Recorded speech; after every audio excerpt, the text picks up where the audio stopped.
Section 1. The nuclear power plant is poisoning Springfield. There is a building on the hill above Springfield that most of the town's residents have simply stopped seeing. Its cooling towers are cracked, its pipes empty directly into the river. Its rats glow faintly in the lower corridors. When a surprise safety inspection was finally conducted, the inspector documented 342 separate violations. Not 3, not 30, 342. A number so high that even reading it requires a moment of adjustment, a beat in which the brain recalibrates its sense of what neglect at scale actually looks like. The estimated cost to bring the facility into compliance was $56 million. The man who owned it refused to spend a single dollar of that. Not because he lacked the means, he is a billionaire many times over, and $56 million represents a rounding error in his financial life. He refused because acknowledging the cost of the repairs would mean acknowledging that the problems requiring those repairs were real, and acknowledging that those problems were real would mean someone might start thinking carefully about what those problems had already done to the town living in the building's shadow. That building is the Springfield Nuclear Power Plant. It is owned and operated by Charles Montgomery Burns. It is the primary source of electrical power for every home and business in Springfield. And the theory that it has been slowly, continuously, biologically contaminating every single resident of this town is not a fringe interpretation assembled from ambiguous details. It is in many ways the most direct possible reading of what the show has been placing in front of its audience for 36 years. The evidence is not subtle. It has never been subtle. The only reason it does not feel overwhelming when you watch individual episodes is that the show delivers it in small pieces over long periods of time, each fragment wrapped in a joke, each separated from the surrounding evidence by enough comedy and plot business that the cumulative weight never quite lands in a single sitting. But we are not watching individual episodes tonight. We are standing back and looking at the entire archive at once. And when you do that, when you let 36 years of accumulated detail organize itself into the shape it has always been trying to form, the pattern that emerges is not subtle at all. Let us begin with what the show has established about the facility itself, because the foundation of the contamination theory rests on documented facts about the plant's operation rather than on interpretation or inference. The violations found during that inspection are not minor regulatory technicalities of the sort that produce small fines and a compliance deadline. They are the structural and operational record of a nuclear facility that has been allowed to decay in every possible direction simultaneously for decades, without anyone in a position of authority taking meaningful action to stop it. The cooling towers are not aging gracefully into benign inefficiency. They are actively compromised. The waste disposal practices at this facility are not simply inadequate. They are openly criminal by any standard currently applicable to nuclear facilities in any jurisdiction in the developed world. The show depicts radioactive waste being deposited directly into bodies of water used by the surrounding community. It depicts radioactive material being left on surfaces in children's playgrounds. It depicts plutonium being used as a paperweight on an office desk inside a working facility. It depicts luminous rats moving freely through the facility's lower levels, absorbed with whatever material they have picked up in whatever corridors they have traveled, moving through walls and gaps into whatever lies beyond.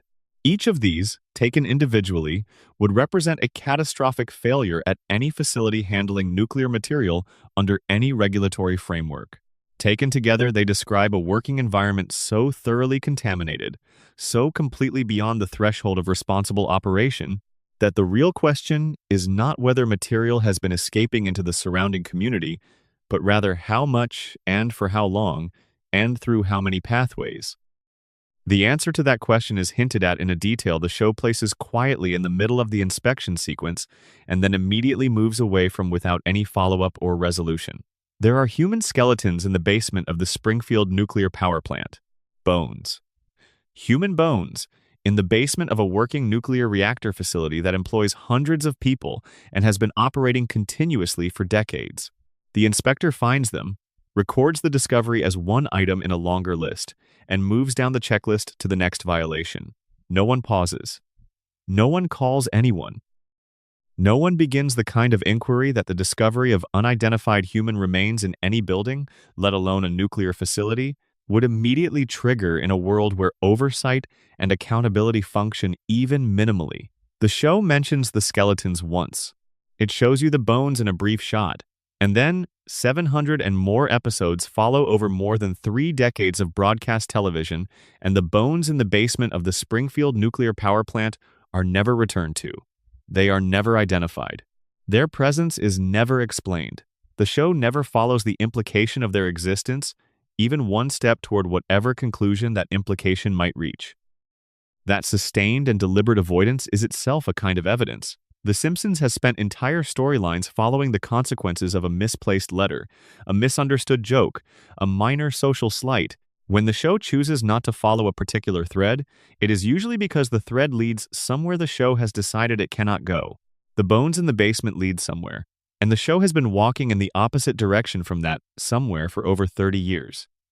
Now, consider the water. Season 2 introduces Blinky, a three-eyed fish pulled from a river running near the power plant. The episode treats this discovery as significant. A gubernatorial candidate seizes on Blinky as the centerpiece of a campaign argument that the plant is poisoning the local environment, that Burns's disregard for the facility's impact on the surrounding area has produced a measurable, visible, biological mutation in the wildlife of the local river. The candidate is presenting an argument grounded in direct physical evidence. The fish has 3 eyes because the water it lives in contains something that alters biological development at a fundamental level. This causal relationship is not presented as the candidate's spin. It is presented as the obvious reading of the evidence, the reading that any reasonable observer would make. Burns is forced to eat Blinky on live television to demonstrate that the fish is harmless. The town watches. The moment passes. The storyline concludes without anyone conducting a water test, without anyone testing the fish population further, without anyone asking the follow-up question that should have arrived in every resident's mind within seconds of the original discovery. If the fish that live in the river near the nuclear plant have 3 eyes, what is happening to the people who drink from that river? The show provides its answer to this question in Season 8, in an episode that most people remember as a comedy about alien sightings. The Springfield Files is built around Homer encountering something in the woods near the edge of town at night, a glowing figure moving through the trees, disoriented and strange. The town panics. FBI agents are called in. The episode builds toward a dramatic reveal. And the reveal, when it arrives, is this. The creature was not an alien. It was Mr. Burns. Burns, the episode explains in full, undergoes a weekly medical treatment of such physiological intensity that the regimen causes his body to emit visible green light. The treatment is so extreme that after each session, Burns exits the treatment facility in a dazed, euphoric, barely coherent state and wanders through the surrounding landscape for a period before recovering enough to return to his manor. He glows in the dark, not as a metaphor, as a literal physical property of his body in the hours after treatment. He is so saturated with radiation and experimental compounds that visible light is produced. Homer sees this glowing, stumbling figure in the woods near a known nuclear power plant in a town that already has 3-eyed fish in its river, and his brain's immediate interpretation is extraterrestrial visitation. Not contamination, not the plant, an alien from another world. That response is the contamination theory's most structurally important piece of evidence, more important even than the 3-eyed fish or the glowing billionaire themselves. Because what Homer's response tells you is not just that he is not the most logical thinker in a crisis. It tells you that the nuclear power plant, the facility with the cracked cooling towers and the 342 violations, and the glowing, stumbling owner, has been so completely absorbed into Springfield's sense of normal that its connection to a glowing person in the surrounding forest does not even register as a possibility worth considering. The plant has been part of the skyline for the entire lifetime of every resident currently in town. The smell of the river is just the smell the river has always had. The fish have always had unusual eyes. This is simply how things are in Springfield. And the psychological mechanism by which something harmful becomes invisible through familiarity, through constant, uninterrupted presence until the threat disappears into the wallpaper of everyday life, is one of the most thoroughly documented and reliably occurring phenomena in the study of how human communities respond to environmental hazards. You stop perceiving as dangerous the thing you have always lived alongside. The Simpsons movie makes the ultimate endpoint of this process explicit and unavoidable. The film's central premise is that Springfield's environmental contamination has reached a degree of severity so catastrophic and so obviously irreversible that the Environmental Protection Agency, functioning within the show's universe as a genuine federal regulatory body with real authority, determines that the only available response is physical containment. A glass dome is lowered over the entire community. The official position of the United States government, operating within the show's own logic, is that Springfield is a contamination zone of such severity that it poses an active threat to surrounding areas, and that the appropriate response is to seal the town off from the rest of the country. Think about what that determination implies. Not that Springfield needs environmental cleanup, which is the response to a contaminated area where intervention is still meaningful. Not that the plant needs to be shut down and the water supply treated, which is the response to an ongoing source of contamination that can be addressed. The EPA's determination in the film is containment. The classification is not a polluted area. The classification is a zone so fundamentally compromised that the only option is physical isolation. And every resident who has been drinking that water, breathing that air, and living in the shadow of those cracked cooling towers for years is inside the dome when it goes up. They are the contamination being contained. Now look at the residents themselves. Look at them the way you would look at them if you were seeing them for the first time, without the familiarity that makes their characteristics invisible. Homer Simpson. His skull shape deviates from normal human anatomy in ways that are not subtle. His eyes protrude from the orbital structure of his face in a manner not associated with healthy human physiology. He has 4 fingers on each hand rather than 5, a detail so familiar to anyone who has watched the show that it has become effectively invisible through sheer repetition, but which is, objectively, a significant structural anomaly when considered outside the context of a decade or more of normalized exposure. His overbite is severe. His IQ, according to the show's own creator in interviews given across multiple years, measures approximately 55, which places him well below the threshold that clinical psychology uses to define intellectual disability. He has absorbed physical damage across 788 episodes at a rate that no biological system operating under normal parameters could sustain. He has been shot. He has been electrocuted on multiple occasions. He has fallen from heights that should produce fatal injuries. He has been struck by vehicles traveling at speed. He has been caught in explosions. He has been buried. He has been dropped, crushed, burned, and submerged. He walks away from all of it. Not after extended recovery periods. Immediately, or nearly so, often within the same scene. His resilience to physical damage is not the cartoon logic of an animated character bouncing back from exaggerated slapstick violence. It is qualitatively and structurally different from the resilience of any biological system operating, according to the rules that normally govern organisms of his apparent type. He has spent every working day of his adult life in direct proximity to an active nuclear reactor core. Marge Simpson presents the same eye structure, the same 4-fingered hands. Her hair rises vertically from her head in a tower that has maintained its exact dimensions and its exact shape for 36 years, across every weather condition, every emotional state, every physical activity the show has depicted her undertaking. This is not the result of any product or technique known to cosmetic chemistry. Human hair does not behave this way. Keratin does not maintain architectural stability under these conditions over this time period under normal atmospheric variables. The hair violates the physical properties of the material it is composed of. Marge was also for a period employed at the nuclear power plant. She was exposed to the same facility, the same 342 violations, the same systemic and deliberate neglect of safety standards that her husband encounters every working day of his professional life. All 3 of the Simpson children came into the world after both parents had already spent years living and working in Springfield's contaminated environment. Bart, Lisa, and Maggie were born downstream of whatever the plant had been releasing into the water supply before they drew their first breath. All 3 of them present the same physical characteristics. The 4 fingers, the eyes that sit in their faces at an angle that does not correspond to standard human anatomy. The overbites, the hair that maintains impossible structural stability.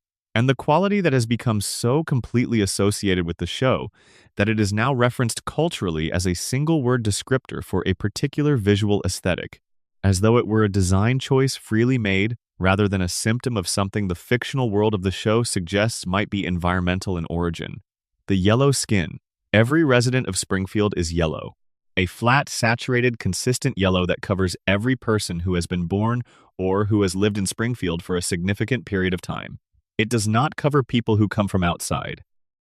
When the show brings in guest characters, when celebrities make appearances, when federal officials or visitors from other American cities show up in Springfield streets, they look different. Their proportions are closer to realistic human anatomy. Their skin tones reflect the actual diversity of human pigmentation. Their features sit on their faces in ways more closely corresponding to the normal distribution of human facial anatomy. The show draws outsiders with more anatomically recognizable characteristics than it draws its permanent residents. The standard production explanation is that guest characters are drawn to be visually recognizable as the real people they are based on, which requires more anatomical realism than the show's stylized, regular character design provides. This is a real and accurate explanation of a genuine production decision. But within the coherent fictional reality that Springfield is supposed to occupy, within the internal logic of the world the show has been depicting for 36 years, there is a consistent and observable difference between the people who live inside the contamination zone and the people who come from outside it. The insiders look one way, the outsiders look another. And the contamination theory proposes that this visual difference is not a coincidence of art direction, but the show depicting, with perfect visual consistency across its entire run, the biological reality of its own world. The animals follow the same pattern. Santa's little helper has the same protruding eyes as his owners. His proportions deviate from realistic canine anatomy in the same directional ways that the human residents deviate from realistic human anatomy. The show established directly, explicitly through the three-eyed fish storyline, that the power plant's runoff causes biological mutation in the wildlife of the local river. It made this causal relationship unambiguous. And then it continues forward, for season after season and decade after decade, expecting us to accept that this same documented process of mutation has had no comparable effect on the warm-blooded mammals drinking from the same water source, eating from the same food supply, and living in the same air mass.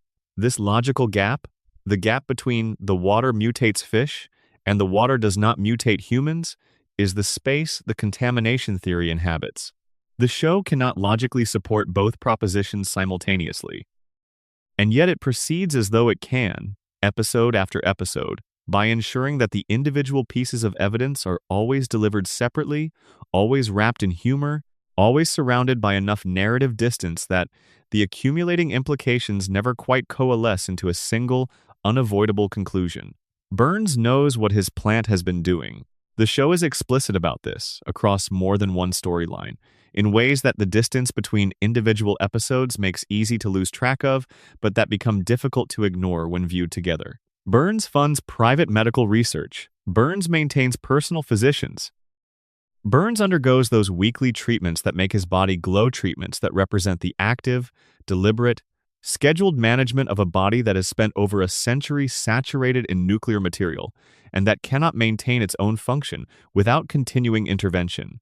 Burns has more direct, practical, experiential knowledge of what radiation does to biological systems than any other person in Springfield, because Burns is personally dependent on that knowledge for his own survival. He does not understand radiation biology theoretically.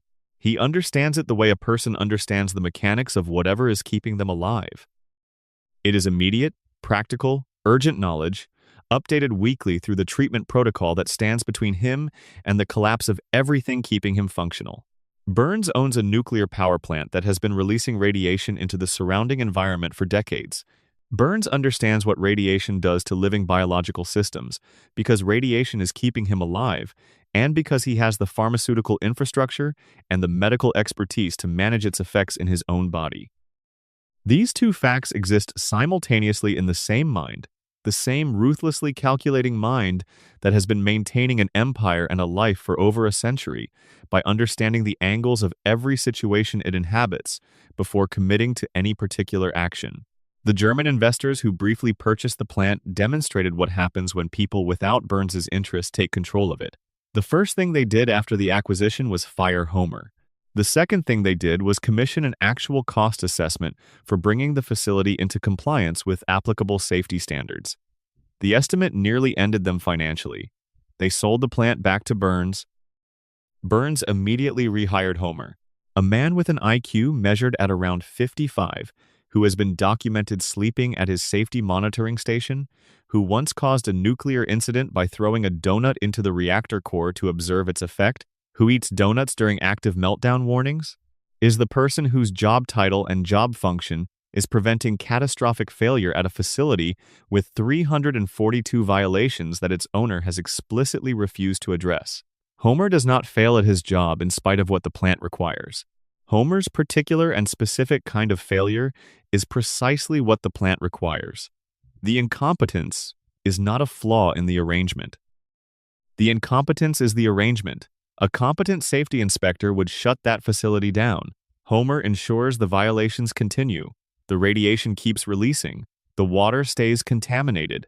The ice stays unbroken between the facility and any regulatory consequence that would require its owner to answer for what it has done to the town below. Season 12 provides the episode that illuminates the cognitive dimension of what has been done to Springfield's population. A crayon has been lodged in Homer's brain since childhood. When a doctor removes it, Homer's IQ immediately rises to genius level. He becomes articulate, perceptive, and capable of engaging with the world at a level that was previously entirely inaccessible to him. He sees Springfield clearly for the first time in his adult life. He sees his job for what it actually is. He sees his employer for what he actually is.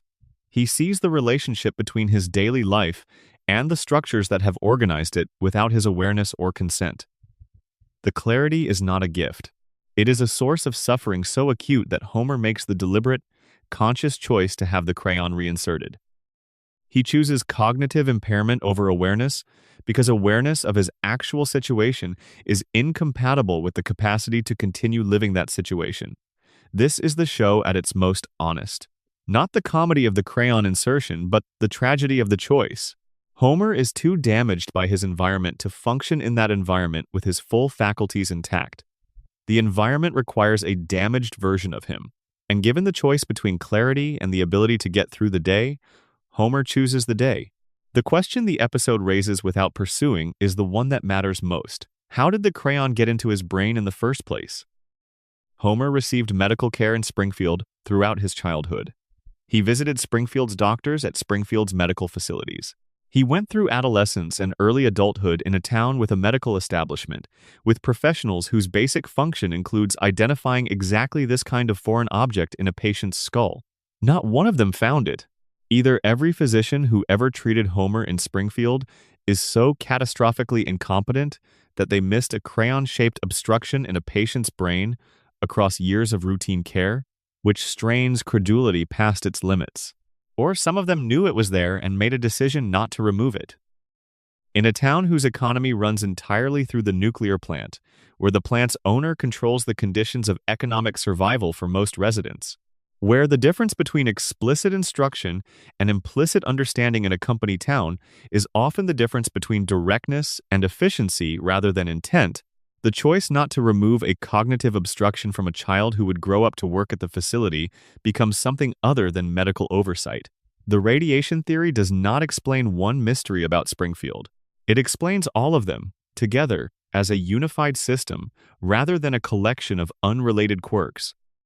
The characters do not age because their biology has been altered at a cellular level in ways that affect normal developmental processes. Homer survives what should kill him because his body has adapted to ongoing radiation exposure in ways that make it nearly indestructible, while simultaneously destroying its capacity for higher cognitive function. The town resets after catastrophic events because the population's capacity for the kind of sustained collective memory that would be required to maintain awareness of ongoing catastrophe has been compromised by decades of neurological damage. Burns has remained alive for over a century because he has resources to manage his own radiation exposure in ways that nobody else in Springfield can access. And nobody asks questions because the contamination did not stop at the body. It reached the part of the brain that asks questions. Springfield is not a quirky cartoon town. It is a contamination zone. Its residents are not eccentric. They are symptomatic. And the cracked cooling towers on the hill are not a background detail. They are the central fact around which everything else in this world has been organized for 36 years. The show told you this. It has always told you this. You just had to look at all of it at once. Before we go any further, drop a comment with where you are watching from and what time it is. Seeing people tuned in from all over the world at every hour of the night is one of the genuinely good things about doing these long ones. And if you want more deep dives like this, subscribing is the simplest way to make sure the next one finds you. Now, let's keep going. Section 2. Homer's Coma, the Dream That Never Ended. April 1st, 1993. Season 4, Episode 18. So it's come to this. A Simpsons clip show. The title is accurate. The episode is largely a clip show, a production-convenient format for reviewing previous material, and its frame narrative is built around a series of April Fool's pranks, escalating through the day until the final one crosses a line. Bart takes one of Homer's beer cans to an auto body shop and places it inside an industrial paint shaker. The shaken can is returned to the refrigerator. When Homer opens it later, the resulting explosion is violent enough to send him to the hospital with serious injuries. So far, this is still within the established range of consequence for cartoon violence. What happens next is where the episode changes character. Homer is lying in his hospital bed, recovering, when he notices a vending machine on the other side of the room. He wants a candy bar. He reaches for the machine. The machine tips forward, falls onto him, and the combined weight and impact of the fall puts him into a coma. Not a dream sequence signaled by a wavy screen edge. Not a cutaway gag marked as such. A clinically documented coma. Homer flatlines. The machines attached to him make the sounds machines make when the person they are monitoring is no longer producing the responses associated with consciousness. The show depicts this as a genuine medical event with genuine consequences for a family gathered around a hospital bed, not knowing when or whether the person in it will open his eyes again. The episode's resolution appears straightforward. Bart comes to the bedside in tears and confesses that the escalating prank was his fault, that he is sorry, that he did not intend for any of this to happen. Homer springs awake. He immediately begins strangling Bart. The family laughs. Everything returns to normal. Season 4 continues. The viewer is told that Homer woke up, and the show moves forward from there. But in the final moments of that episode, before the credits roll, the show delivers a piece of information in the lightest possible register, as though it were a minor addendum to an already resolved story. During the coma, Homer lost 5% of his brain function. The damage is permanent. It will not recover with time or treatment. 5% of Homer Simpson's brain was destroyed by the event and is gone. Homer's response to being told this is to laugh. He says he does not know why he is laughing. The family finds this charming. The episode ends. 32 more years of television follow. The 5% is never mentioned again, unless Homer never woke up at all. The Homer coma theory is the single most discussed, most examined, most internally consistent fan theory in the entire history of The Simpsons. Its basic proposition is direct. Homer did not wake up from his coma in April of 1993. The apparent recovery at the episode's end is not a recovery. It is the beginning of the dream. Everything since every episode, every adventure, every impossible physical feat, every plot that escalates beyond the bounds of normal cartoon logic and keeps going, every time the show resets to baseline between episodes as though the previous week's events did not occur, is the ongoing dream of a man lying unconscious in a hospital bed in Springfield General while his brain slowly loses function and his family waits at his side. The theory's evidence begins with the observation that most longtime Simpsons fans have made independently, often without being able to explain exactly why it bothers them. The show is different before and after that episode, not slightly different. Substantially, seismically, qualitatively different. And the difference is not the natural drift of a long-running series gradually evolving its voice. It is abrupt. It happens decisively. And it happens at a precise moment. Before the coma, The Simpsons told recognizable stories. Not realistic. Exactly, it was always a cartoon, always exaggerated, always grounded in comedy. But the exaggerations were calibrated to recognizable human situations. Homer tries to stop drinking. Marge becomes aware of an attraction to another man and has to decide what to do about it. Lisa falls for a teacher who sees her and then leaves, and she has to process that loss. Bart faces the real possibility of being held back a grade and has to reckon with what that would mean for his sense of himself. The family goes into debt trying to afford Christmas. These are stories about domestic anxiety, about the gap between who you want to be and who you manage to be, about the specific stresses of lower middle-class American family life in a particular era. The show was built on emotional specificity and grounded exaggeration. It was funny because it was true, and it was true in the way that good sitcoms are true. Not literally, but accurately. After the coma, everything changes. Homer goes to outer space. Not as a fantasy sequence, not as a hallucination. He rides an actual NASA shuttle on an actual mission that is presented as part of Springfield's coherent reality. Mr. Burns captures the Loch Ness Monster and brings it back. Homer forms a vigilante group. Homer joins a secret society. Homer discovers that his mother, believed dead since his childhood, has been alive for decades as a federal fugitive. Homer meets God face to face, has a conversation with him, and this is treated as a narrative event rather than a psychological one. Homer meets God again in a different episode. The show that was grounded in the recognizable anxieties of ordinary American family life transforms into a show where the main character has held hundreds of different jobs over the series' run, has traveled to dozens of countries, has developed personal relationships with celebrities, has survived physical trauma that would be lethal to entire military units, and has witnessed events so bizarre and so disconnected from any ground truth of physical reality that the only question is how much further from plausibility the next season's premise will push. The escalation is so pronounced that it generated its own sustained cultural conversation.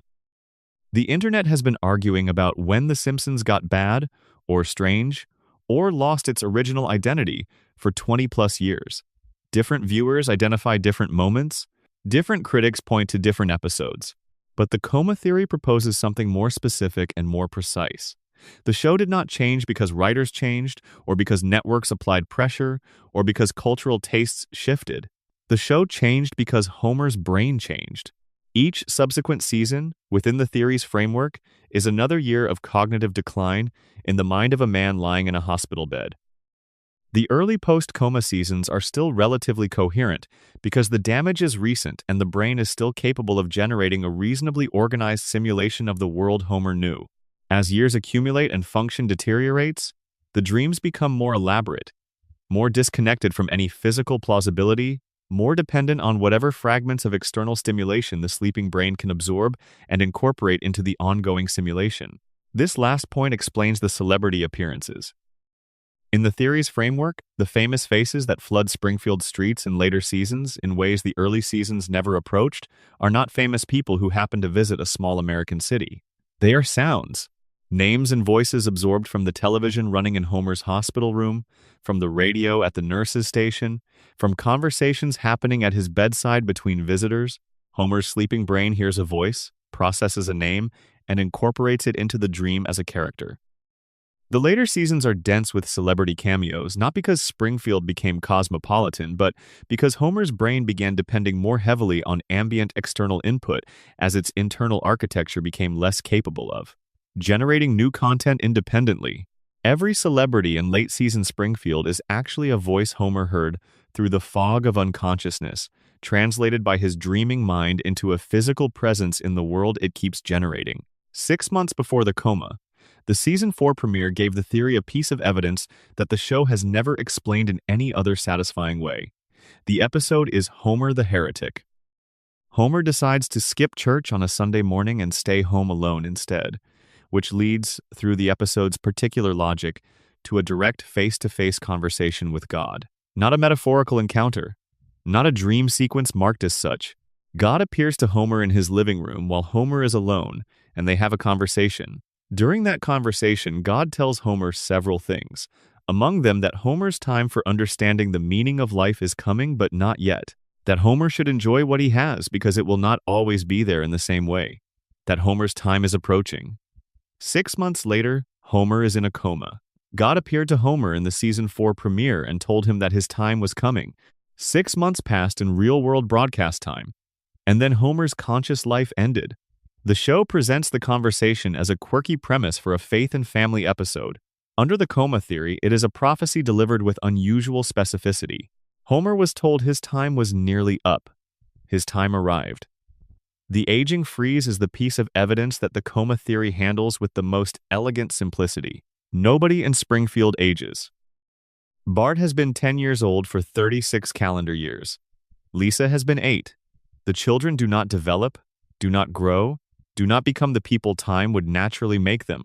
Every other framework for accounting for this must reach for some external mechanism. The radiation theory requires nuclear contamination to produce anti-aging effects that are not consistent with how radiation actually affects biology. The cartoon convention explanation requires accepting the format decision without interrogating it. The coma theory requires nothing beyond the most fundamental property of the situation it describes. Homer went unconscious in April of 1993. His brain has no information about his children past that date. Its last file on Bart contains a 10-year-old boy. Its last file on Lisa contains an 8-year-old girl. Its last file on Maggie contains a baby 1 year into her life.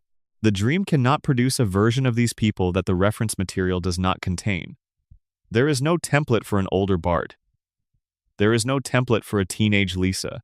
The dreaming brain generates the versions it has stored, and the versions it has stored were fixed on the last morning Homer saw his family before the vending machine fell. In season 34, the show engaged with the theory directly and in a way worth examining carefully. An episode included a scene, subsequently presented to the public as a fake deleted sequence planted by outside parties, in which Homer wakes from a long coma in a hospital bed, and the framing makes explicit that everything the audience had been watching for decades was the dream of an unconscious man. The show's production disavowed the scene. It was a hoax, they said. Not real. Not made by the people who make the show. But someone made it. It was professionally produced, fully animated, voice acted to the same standard as the rest of the series. A complete, finished scene depicting the central premise of the most famous fan theory about the show, officially described as something the production had nothing to do with. The explanation that outside parties produced a complete, professional-grade Simpsons production and distributed it without any involvement from the people who actually make The Simpsons requires more credulity than the theory it is meant to debunk. The show engaged with the coma theory. The show produced a scene depicting the theory as truth, and the denial of that scene was issued in the form of, "This is a hoax, it is not real, do not believe it." Which is what you would say if you needed to maintain the simulation while acknowledging you know what the simulation is. Al Jean addressed the theory in 2015 and said it was not true. He did not explain the aging freeze. He did not account for the tonal shift after season 4. He did not address why the show becomes progressively more surreal and more disconnected from recognizable reality across the exact arc you would expect from a brain gradually losing its organizational capacity. He said it was not true. The fans continued believing it because the theory does something no official denial can accomplish. It makes the complete structure of the show make sense. Not in part, not with exceptions, all of it. The freeze, the shift, the escalating improbability, the celebrity flood, the reset between episodes, Homer's physical indestructibility, all of it follows, cleanly and completely, from a single premise. There is an emotional dimension to the theory that tends to remain in the mind long after the logical case has been examined and set aside. If Homer has been dreaming since April of 1993, then the dream he is having is not a nightmare or a distortion. It is the most understandable thing imaginable. He is dreaming about his family. He is dreaming about Marge still loving him and Bart still being alive and 10 years old and Lisa still playing her saxophone in her room and Maggie still small enough to pick up and carry. His deepest wish, buried under years of noise and disaster and stumbling forward through a life that has never quite gone the way he hoped, has always been simple and has always been the same. He wants his family. He wants the house on Evergreen Terrace to be there when he comes home. The coma gives him all of that forever. The children stay young because his brain has no version of them older. Marge stays because the dream contains no template for her absence. The house stays the same because the stored reference material has only one version of it. Every time Homer survives something impossible, Every time the world resets between episodes, every time the credits roll and the family is intact, it is a sleeping man's brain insisting on the continuation of the one thing it cannot bear to lose. Not a narrative device, not lazy writing, not network convenience. A man who went under in a hospital bed in 1993, dreaming about his family because they are the only thing worth dreaming about, and refusing to let the dream end because the alternative is finding out how much time has passed, how old his children really are. Whether anyone is still sitting by his bed, or whether he has been alone for a very long time in a room where the machines have long since stopped making noise. Section 3. Who really shot Mr. Burns? The case that was never closed. In the summer of 1995, The Simpsons attempted something that animated television had never seriously tried before. It constructed and broadcast a genuine, month-spanning mystery, a real whodunit designed to be solvable from the evidence provided in the first installment, promoted as such to a national audience, and supported by the kind of promotional infrastructure that networks typically reserve for events with cultural weight rather than individual episodes of cartoon sitcoms. America's Most Wanted produced a tie-in special, treating the fictional shooting as though it were a real unsolved crime, requiring public assistance. Fox ran promotional materials that positioned the mystery as a puzzle of genuine national interest. Viewers were invited to submit their guesses through a formal contest mechanism, with the winning submission to be animated into a future episode of the show. It was a significant prize for a significant cultural moment. Thousands of entries were submitted from across the country. When the answer was revealed in September of that year, something happened quietly that Fox did not publicize and the show did not draw attention to. According to the DVD commentary recorded by the show's writers years later, from the sample of contest entries that the producers actually reviewed, not a single submission had correctly identified the shooter. The contest was never won through legitimate reasoning from the available evidence. The person eventually awarded the prize was selected at random from the entrant pool and received a cash payment rather than the promised animated appearance because they had not correctly identified who fired the gun. One person did post the correct answer. They did so on a Simpsons fan forum online, on the night the first episode aired, before the summer had even begun. The producers were aware of this post, but it had been made from a college internet account, and by the time anyone attempted to contact the person who had made it, the account was inactive and the person could not be located. The show's production team issued an open invitation on the DVD release for that person to come forward and claim acknowledgement. As far as anyone has been able to determine, they never did. Consider what this means. A mystery explicitly designed to be solvable from the evidence provided in the first episode, promoted with the confidence of people who believe it can be solved, the subject of a formal national contest with thousands of participants, and when the answer came, essentially nobody had arrived at it through reasoning from the clues. The universe of possible explanations for this outcome is not large. Either the misdirection was so effective that it overwhelmed the legitimate clues, or the clues were insufficient to genuinely support the conclusion. Or the answer did not follow from the evidence with the logical necessity that the show claimed, which is to say the mystery was not actually solvable from the evidence in the way the promotion implied, because the answer had not been arrived at through the evidence in the first place. The case for this third possibility deserves careful construction.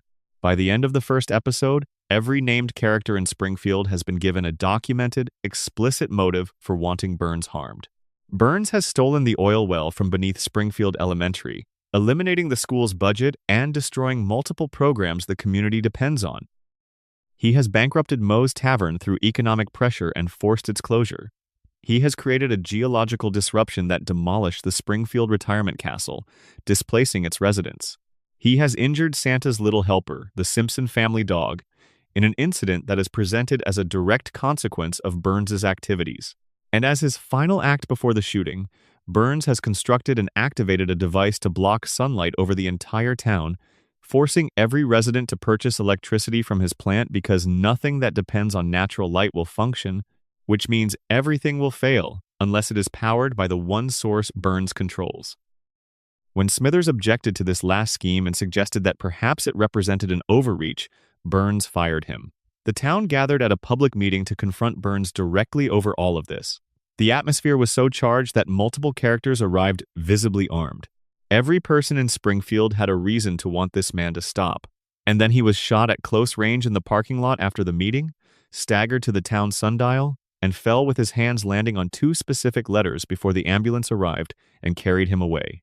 3 months passed. America waited. The answer, when it finally arrived, named Maggie Simpson. According to Burns's testimony, delivered upon waking from his coma in the second episode, he had encountered Maggie in the parking lot following the town meeting and attempted to take her lollipop. His gun fell from his holster during the struggle. Maggie picked it up. The gun discharged. Burns was shot. Chief Wiggum reflected briefly on the impossibility of prosecuting an infant, and the case was closed. The problems with this verdict begin with the gun itself. Before the shooting, the show briefly but deliberately depicts Burns with an empty holster. His gun was not in his possession at the time of the attack. It had been removed from him before the shooting, either in a physical confrontation or because it had fallen and been recovered by someone else. This is a significant detail about the nature of the crime. The shooter did not bring their own weapon to the town meeting. They used Burns's own gun, which either fell from him and was found, or was taken from him directly. Most of the characters at that meeting who had reasons to want Burns harmed arrived armed with weapons of their own, because they came prepared for the possibility of violence. The person who shot Burns was someone who did not bring a weapon, who arrived at that meeting unarmed, and who ended up with Burns's gun either by finding it on the ground or by taking it from him in a struggle. An infant finding a gun on the ground and picking it up is consistent with this profile. So is any other person present who had no weapon of their own, and in a crowd as large as the one depicted at that town meeting, this describes a substantial number of people. Then there are Burns's last words before the shooting, which the show communicates as some form of, "Oh, it's you." The phrasing is specific and its register is specific. This is not the exclamation of alarm from someone who has just noticed an unexpected threat. It is not the startled response of a person encountering someone they did not expect to be there. It is the quiet, calm, slightly familiar acknowledgement of someone who has just recognized a face they know in a location and context where their presence makes a certain kind of sense to Burns. He knows this person. He is not afraid of them. He greets them with the specific intonation of someone acknowledging an acquaintance rather than registering a threat.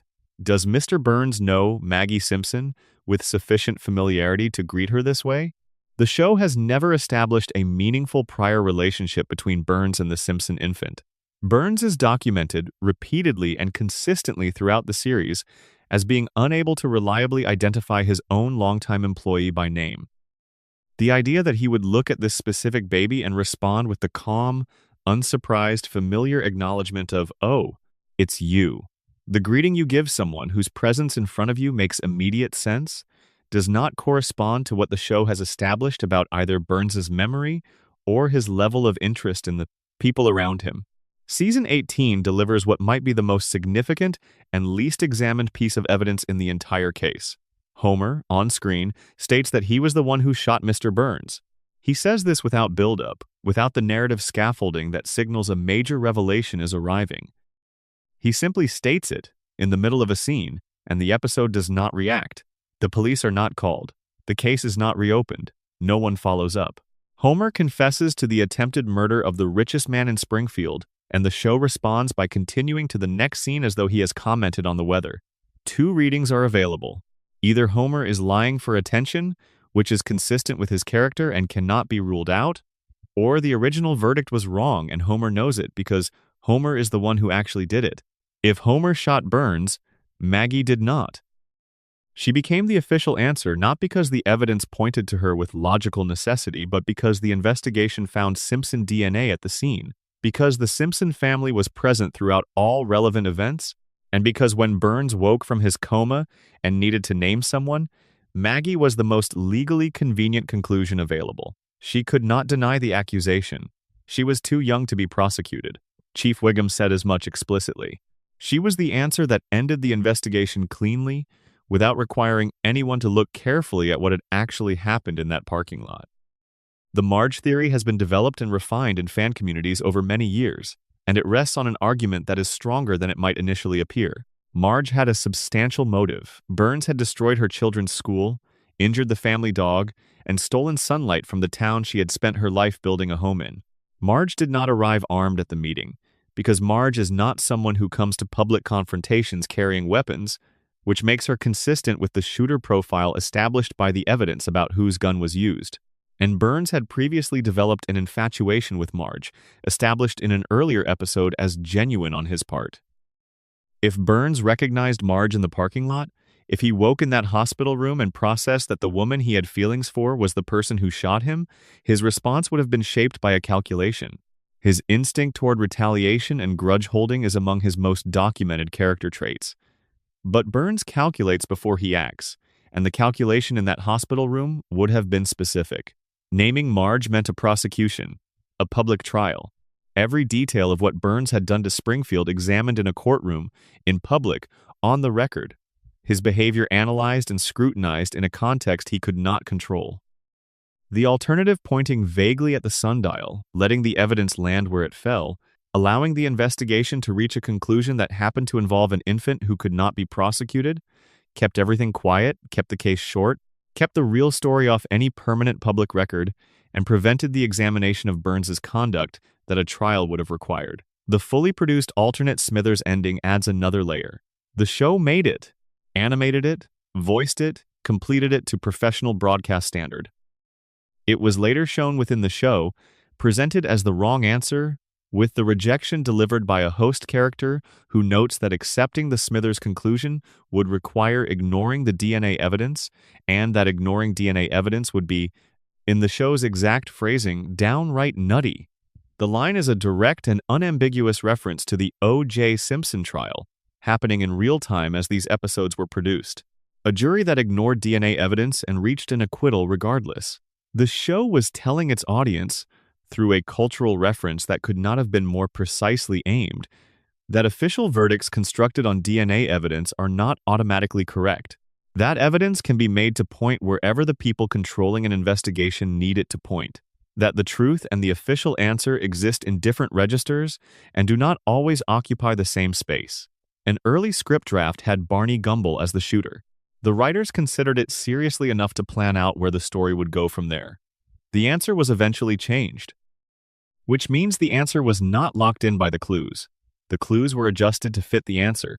The mystery was built backward from its conclusion, and a mystery built backward from its conclusion is a mystery that cannot be solved forward because the evidence was not laid as breadcrumbs toward awaiting truth, but as post hoc justification for a decision already made by other means. The official answer is Maggie. The show committed to it. But the contest that nobody won through legitimate reasoning, the evidence Burns himself described as unintentional, the alternate ending that was fully produced, Homer's unexamined season 18 confession, and the final shot of Maggie alone in a room confirming she is unobserved before performing a gesture that requires a theory of mind. No actual one-year-old possesses none of this. Is the residue of a mystery that was genuinely solved. It is the residue of a mystery that was closed. In Springfield, those have always been different things. Section 4. The Immortal Billionaire, How Burns Cheated Death for a Century. Charles Montgomery Burns is, by the most conservative calculation that can be assembled from the show's internal continuity evidence, over 100 years old. By the most expansive reading of that same evidence, he may be approaching 140. He has personal memories from before the turn of the 20th century, shared casually across episodes as though their era were simply the recent past. He describes working relationships with Howard Hughes in terms that assume the relationship was familiar and ongoing rather than historically notable. He served in World War II, in a capacity the show describes with some care as morally complicated at best. He attended Yale. He has referenced the Gilded Age not as the historical period it is for everyone else alive today, but as an era he inhabited as an adult, the way other people reference the decade of their youth. He is not merely surviving in the diminished sense of a very old person maintaining minimal biological function at great personal cost and difficulty. Burns runs a multi-billion-dollar corporation. He manipulates the politics of a municipal government with sustained precision and evident enjoyment. His strategies require the kind of long-term planning and integrated understanding of modern finance, law, and social dynamics that most people could not sustain for a decade, let alone across a span of time measured in generations. His body is genuinely frail in the physical sense. There is an extended and accurate running bit about his inability to perform basic physical tasks, his near-total lack of muscular strength, his vulnerability to minor physical forces that would not inconvenience any other adult. But his mind is the sharpest instrument in Springfield. More calculating, more strategically precise, more clearly oriented toward its own goals and more methodically effective in pursuing them than any other mind, the show has produced over 788 episodes. He does not simply outlive his rivals. He outlives the institutions that would have produced successors to those rivals. He outlives the eras those rivals inhabited. He has been playing the same game for longer than anyone currently alive in Springfield has been alive. The mechanism of his survival is established directly in the Springfield Files. In a moment, the show delivers as a comedic twist, but whose implications extend far past the episode that contains them. Burns undergoes a weekly medical treatment of such physiological intensity and such precise biochemical demand that it causes his body to emit visible green light in the hours following each session. The treatment must be administered every 7 days without exception. Miss it by more than a few days and Burns's biological systems begin to fail. Miss it by a week and he dies. The margin for error is not a margin at all. The schedule is absolute. His life is maintained with the precision of an industrial process, not the flexibility of a biological one. What is this treatment? The show does not spell it out in clinical terms, but the context provides everything needed to understand its nature. It involves radiation, the man who owns a nuclear power plant, whose body produces visible light after weekly medical sessions involving controlled exposure to energetic biological and chemical agents, who has lived for more than a century while everyone around him has aged and died at the normal rate, is being maintained by controlled application of the same fundamental force his facility generates and distributes. Burns is not simply profiting from nuclear energy in the financial sense. He is biologically dependent on it in a literal, physiological, schedule-bound way. His body has been saturated with nuclear material for so long and so thoroughly that it can no longer sustain its own function through the normal cellular processes that maintain every other living organism. It requires external radiation input the way a standard biological system requires food, water, and oxygen, not as a supplement, as a fundamental input without which the system will not run. The scene in which Burns's physician delivers the comprehensive diagnosis is among the most quoted in the show's history and earns its cultural staying power. Burns is examined, tests are run, and the verdict is delivered. Burns has every disease known to medical science, all of them, present simultaneously in the same body. They exist in a state of perfect equilibrium, each illness preventing all the others from progressing, each one held in stasis by the balanced presence of every other. 3 stooges attempting to pass through a doorway simultaneously, none able to move because each blocks all the others. Burns is the sickest man in the United States, the doctor concludes, and therefore, through the particular logic of complete and simultaneous pathological gridlock, functionally indestructible. Everything that should kill him is prevented from doing so by everything else that should kill him. The weekly radiation treatments do not cure these diseases. There is no cure for having every disease simultaneously that is not a clinical state that admits of a cure. The treatments maintain the equilibrium. They keep each illness in perfect stasis, with no single condition gaining the dominance needed to overwhelm the others and take hold in a way that would cause systemic collapse. The treatments are control rods in a human reactor, and their withdrawal would produce the human equivalent of what happens when you remove control rods from an active fission pile. Runaway chain reaction, rapidly rising to catastrophic outcome. Burns does not die from any one disease. He dies from all of them at once, the moment the thing that has been holding each of them in balance is no longer present to do so. Smithers occupies a role in this arrangement that goes far beyond what is captured by any description of him as a devoted personal assistant or a loyal executive with an unusually intense attachment to his employer. Smithers is the person who keeps the machine running. He manages the treatment schedule with the vigilance the show depicts as something close to obsession, monitoring Burns's physical condition with an attentiveness that has long since passed the threshold of professional responsibility and entered the territory of personal necessity. The show has established repeatedly, across multiple seasons and multiple storylines, that Burns without Smithers is Burns in immediate and serious physical danger. Not emotional danger in the sense of distress or loneliness.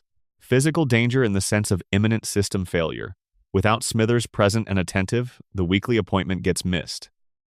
The missed appointment allows the equilibrium to begin collapsing. The collapsing equilibrium allows one illness to gain dominance.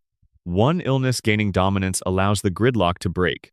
The gridlock breaking allows every illness to advance simultaneously.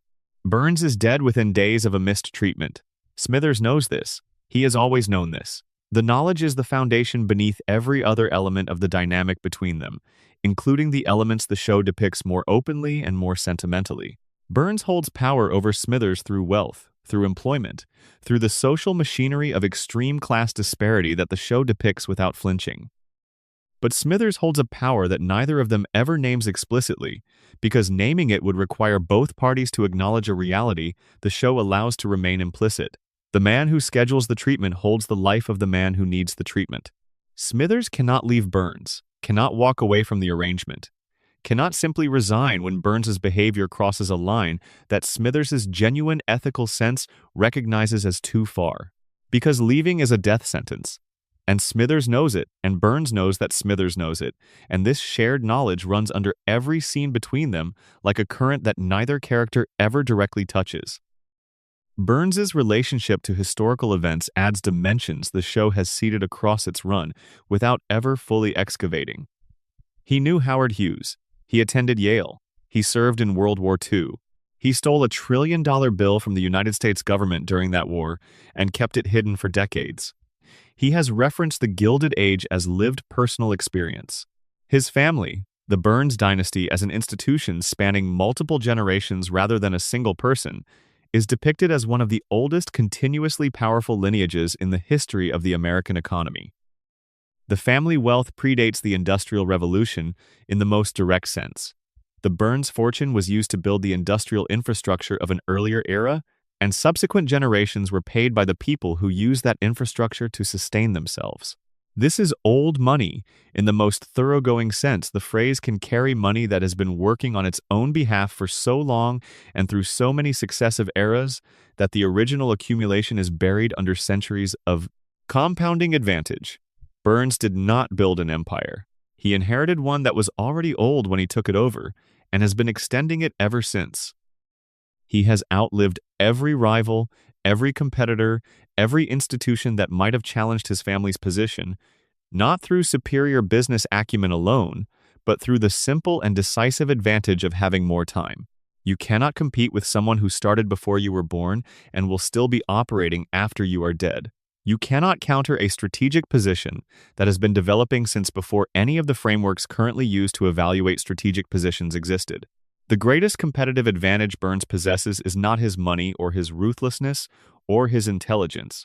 It is the time he has had to apply all three of those things, uninterrupted, across a span of history that has contained the rise and fall of empires, while Burns continued, maintained, and extended. Burns has nearly died many times. He has been shot. He has been hospitalized.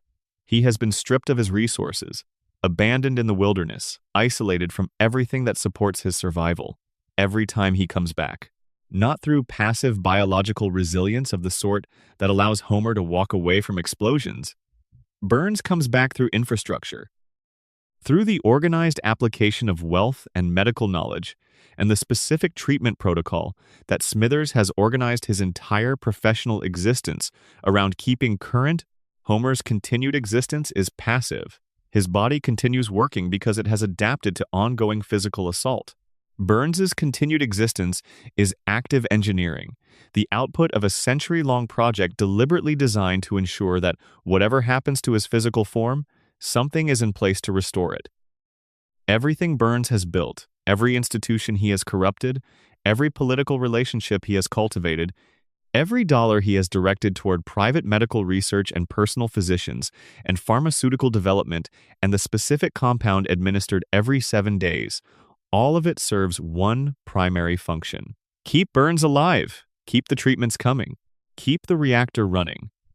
Because if Burns dies, the empire he has spent a century maintaining dies with him. And the first principle of empire is that empires do not allow themselves to die. The closing observation about Burns's immortality is also the most unsettling one. Springfield cannot challenge Burns. Not in any sustained, effective way.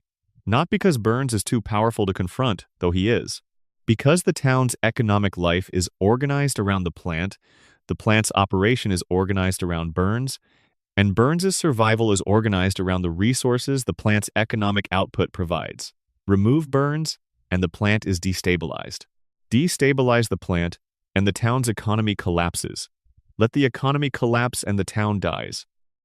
The residents of Springfield with the most direct grievances against Burns, and we have established that this includes essentially every resident with any awareness of their situation, are structurally prevented from acting on.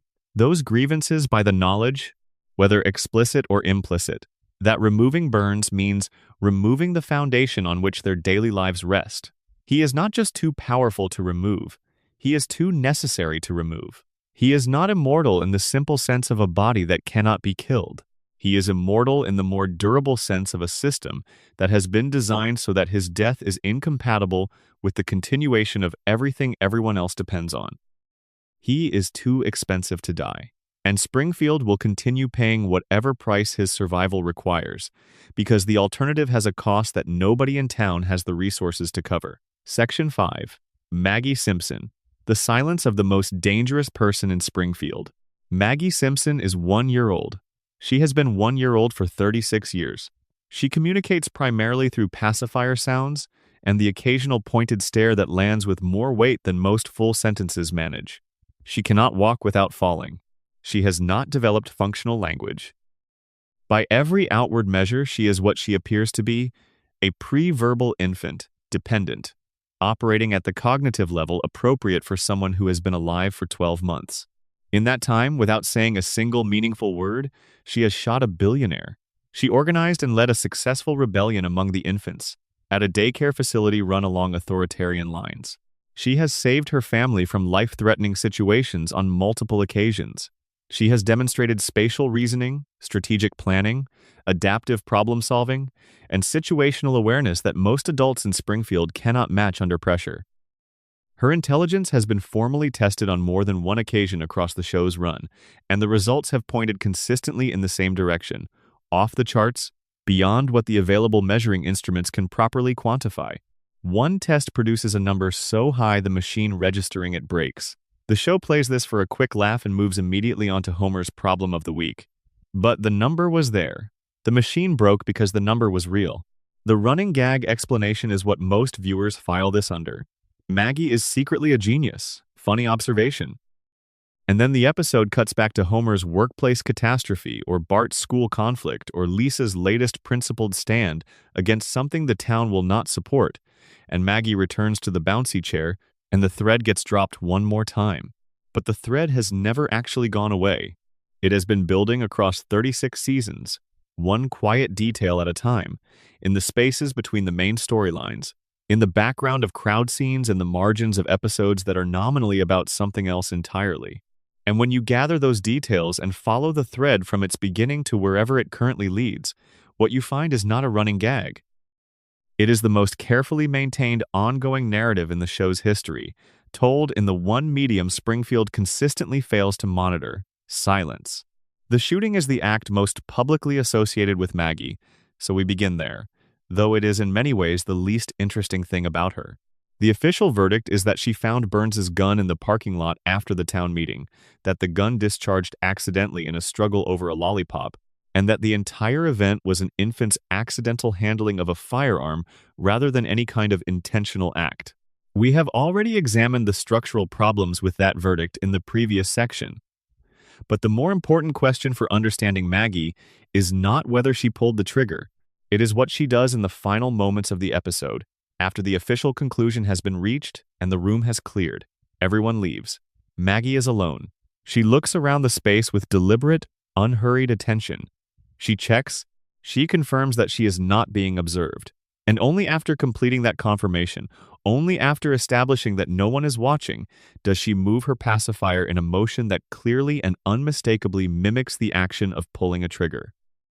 That sequence of behaviors requires analysis that goes beyond the surface reading the show invites. A genuine one-year-old does not check whether they are being observed before performing an action. The cognitive capacity required to do this, what developmental psychologists call theory of mind, the understanding that other people have independent perspectives, that those perspectives constitute a form of observation, that the absence of observation is a condition you can verify and then act within, does not exist in infants. It develops considerably later in normal human development, and it develops later because the social and cognitive architecture required to support it is genuinely complex. Understanding that you are being watched requires first understanding that other people see. Understanding that your absence of being watched is significant requires understanding that what other people see has consequences for you. Deliberately checking whether you are observed before doing something you want to keep private requires that entire architecture to be not just present, but operationally deployed in real time. Maggie checked. She confirmed. She acted. That is not reflexive behavior. That is not a baby randomly moving her mouth. That is a deliberate act of concealment executed by a mind that has a working theory of observation and consequences and has chosen to apply it. Whether the pacifier motion is a confession of her own act or a reenactment of something she witnessed someone else do, the behavior surrounding it belongs to a cognitive level that no actual 12-month-old child operates at. The longest daycare is where the most direct and concentrated evidence lives. It is a 7-minute theatrical short released in 2012, screened in cinemas before Ice Age, Continental Drift, nominated for an Academy Award for Best Animated Short Film. It received that nomination not as a courtesy to a long-running franchise, but because it is, as a piece of filmmaking, genuinely exceptional. The premise is simple in setup and rich in execution. Maggie is dropped at a daycare facility that the show depicts as run with the grim efficiency of an institution that has confused order for care. Inside the facility, Maggie encounters a caterpillar in the process of forming a cocoon. She wants to protect it. Another baby, Gerald, a recurring Maggie antagonist with a prominent unibrow and a reputation for destructive behavior, wants to destroy it. What follows is 7 minutes of Maggie systematically outmaneuvering the bully, evading the facility's staff, navigating the physical layout of the building, and ultimately releasing the emerged butterfly safely into the world outside. She does all of this through observation, planning, improvisation, and the kind of adaptive problem-solving that most adults find genuinely difficult under pressure. She reads the environment the way a strategist reads terrain. She identifies the nature and location of threats. She assesses the resources available to her. She develops a course of action that accounts for the predictable behaviors of the people working against her. She executes that course of action, adapts when it encounters obstacles, generates alternative approaches in real time, and succeeds completely. Every decision she makes is the correct decision. Not approximately correct, not luckily correct. Each choice at each decision point is the optimal available choice, given the information she has access to at that moment. Her body fights her throughout all of this. She falls when she tries to run. Her grip is unreliable. Her motor control is genuinely infant level. The physical execution of her plans is constantly failing her, and she wins anyway because her mind compensates completely for every limitation her body imposes. She is operating at a cognitive level so far beyond what her physical development can support that the gap between the two is the most striking thing about her. It is like watching someone play Grandmaster chess while wearing oven mitts. The game is perfect. The hands cannot keep up. The game wins anyway. The show has tested Maggie's intelligence directly more than once, always in passing, always wrapped in the lightest possible framing, always moving immediately to the next scene, without dwelling on what the result implies. The results vary in their specifics, but converge on the same essential finding. Maggie's intelligence is not merely above average, not merely exceptional, but of a kind and a degree that existing frameworks for measuring intelligence cannot adequately contain. The show drops this information in the middle of other episodes and then moves on, as though it were a minor comedic aside rather than one of the most significant facts about the Simpson family. Now look at Lisa, because the contrast is essential to understanding Maggie's choices. Lisa Simpson is brilliant. Her intelligence is genuine, documented, recognized by multiple characters across hundreds of episodes, and deployed constantly in everything she does. She cannot be in a room with a wrong answer without correcting it. She cannot observe an injustice without responding to it. She cannot encounter a problem without immediately engaging her full cognitive resources to address it. She wears her intelligence on the outside of her life, announces it in every interaction, and applies it visibly to every situation she encounters. What has this gotten her across 36 years of Springfield life? Isolation? Mockery? The particular and grinding dismissal of a community that has decided it is easier to tune out the smart person than to engage with what she is saying. Lisa speaks up and gets ignored. Lisa challenges authority and gets punished for it. Lisa tries to improve the things around her and gets ground down by the resistance of a community that does not want to be improved and resents the implication that it needs to be. Her intelligence is her most genuine and most defining characteristic, and Springfield has been punishing her for displaying it since before she could form complete sentences. Maggie has been watching this happen from the bouncy chair. She has been watching it from before she had language to attach to what she was observing. She watched the most intellectually gifted member of her immediate family expend everything she had, every day, in service of a community that would not meet her. She watched what Springfield does to visible intelligence. She watched the cost that being openly, demonstrably, unapologetically capable extracts from the person paying it. And she drew a conclusion that the show never states aloud, but demonstrates with total consistency across every episode in which Maggie receives any narrative attention at all. Silence is armor. Invisibility is strategy.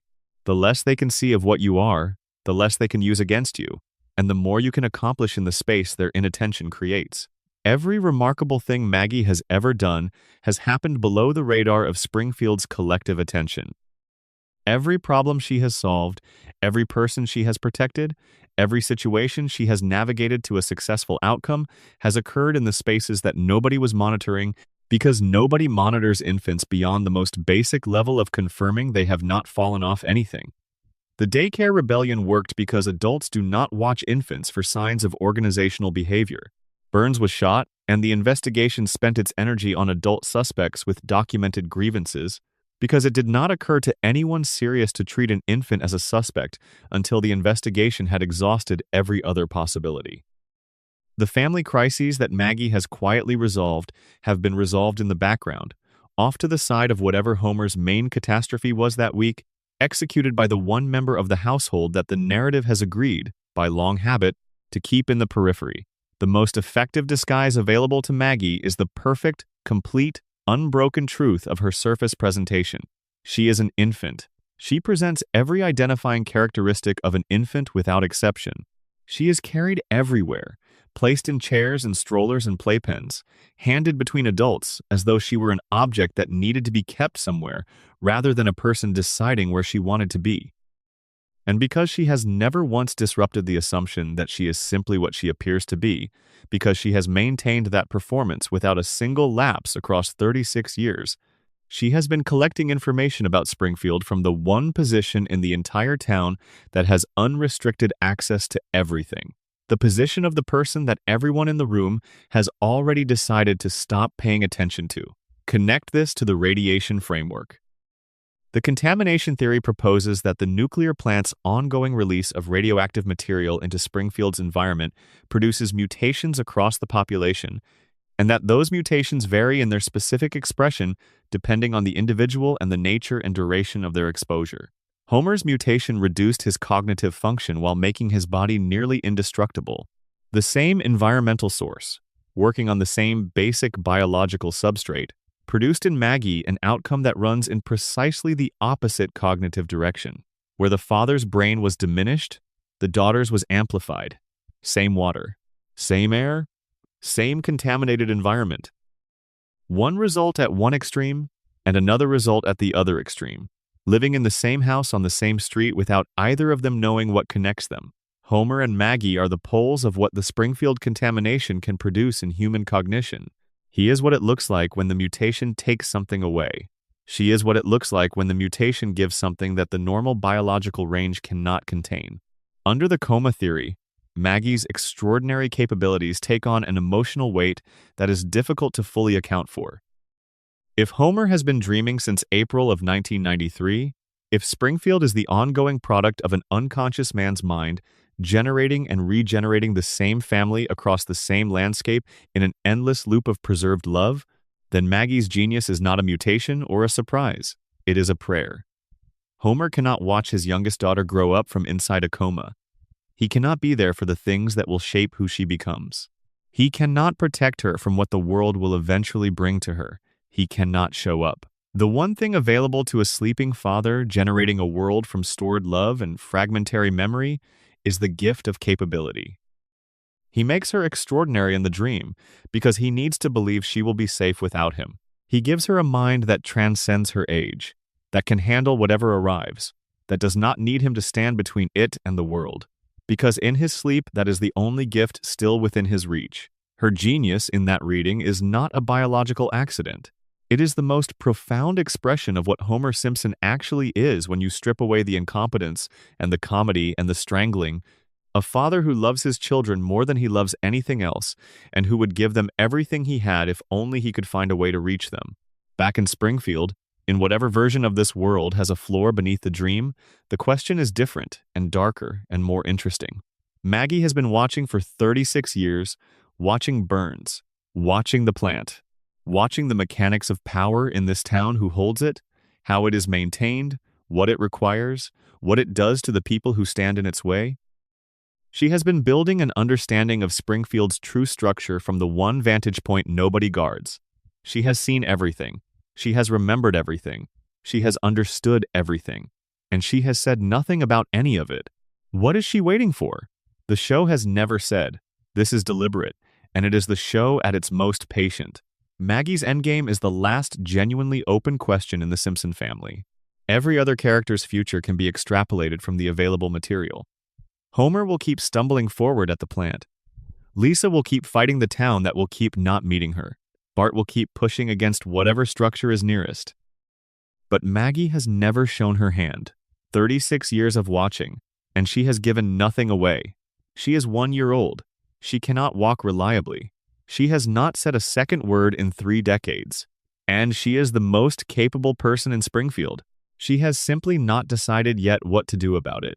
Whatever she is waiting for, when she moves, nobody in Springfield will see it coming. She made sure of that a very long time ago. Section 6. The Mona Simpson Conspiracy. 3 generations broken by one man. For the first 6 seasons of The Simpsons, Homer's mother was dead. That was the official account, and nobody questioned it because nobody had reason to. Abe told Homer she had died when Homer was young. There was a grave. Homer had been to it.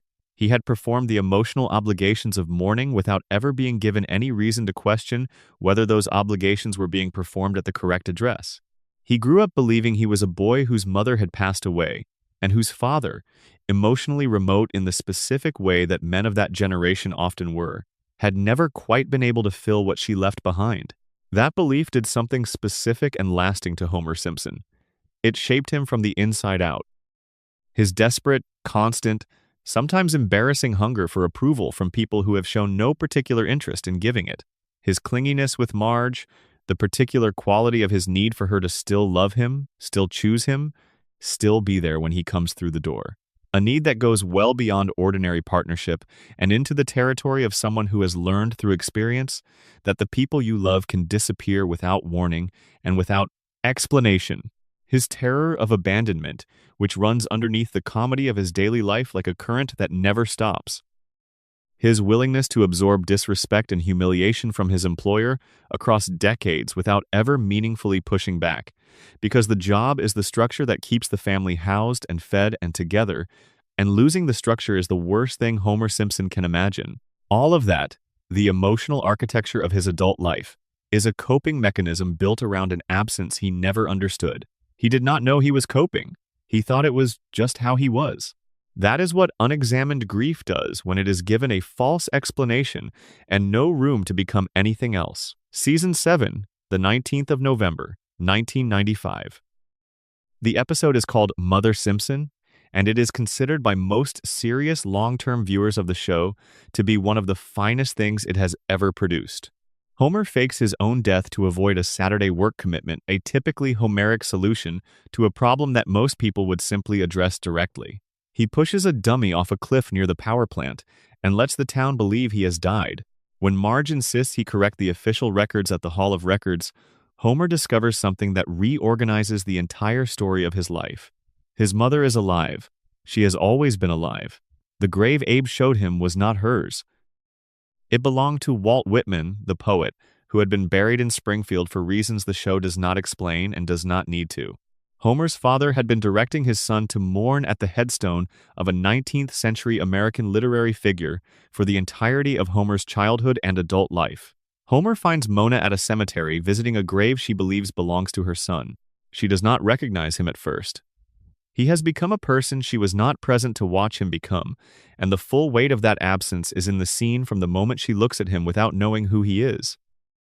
When the recognition finally arrives, when a grown man and his mother understand simultaneously that they are looking at each other across 27 years neither of them should have lost, the scene achieves something the show manages only rarely.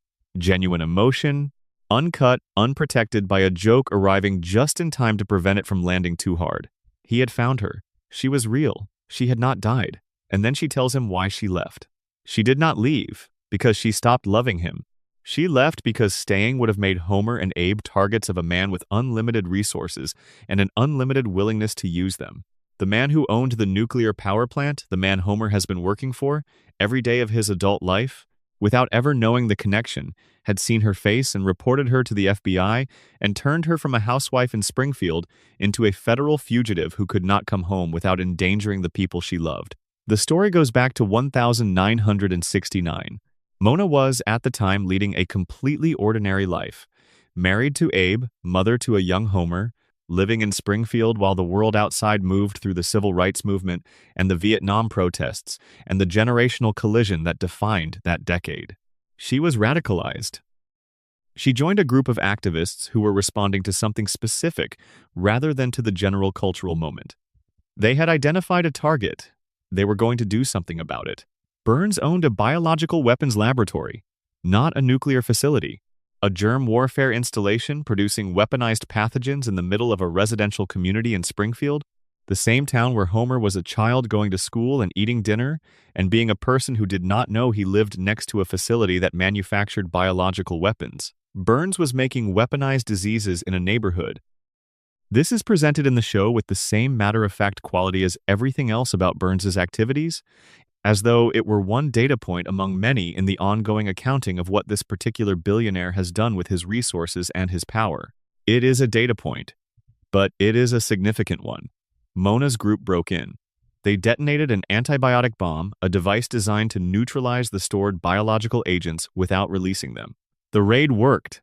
The pathogens were destroyed. And as the group retreated through the chaos of the aftermath, Mona stopped. Someone had been knocked down. She could not pass a person on the ground without helping them up.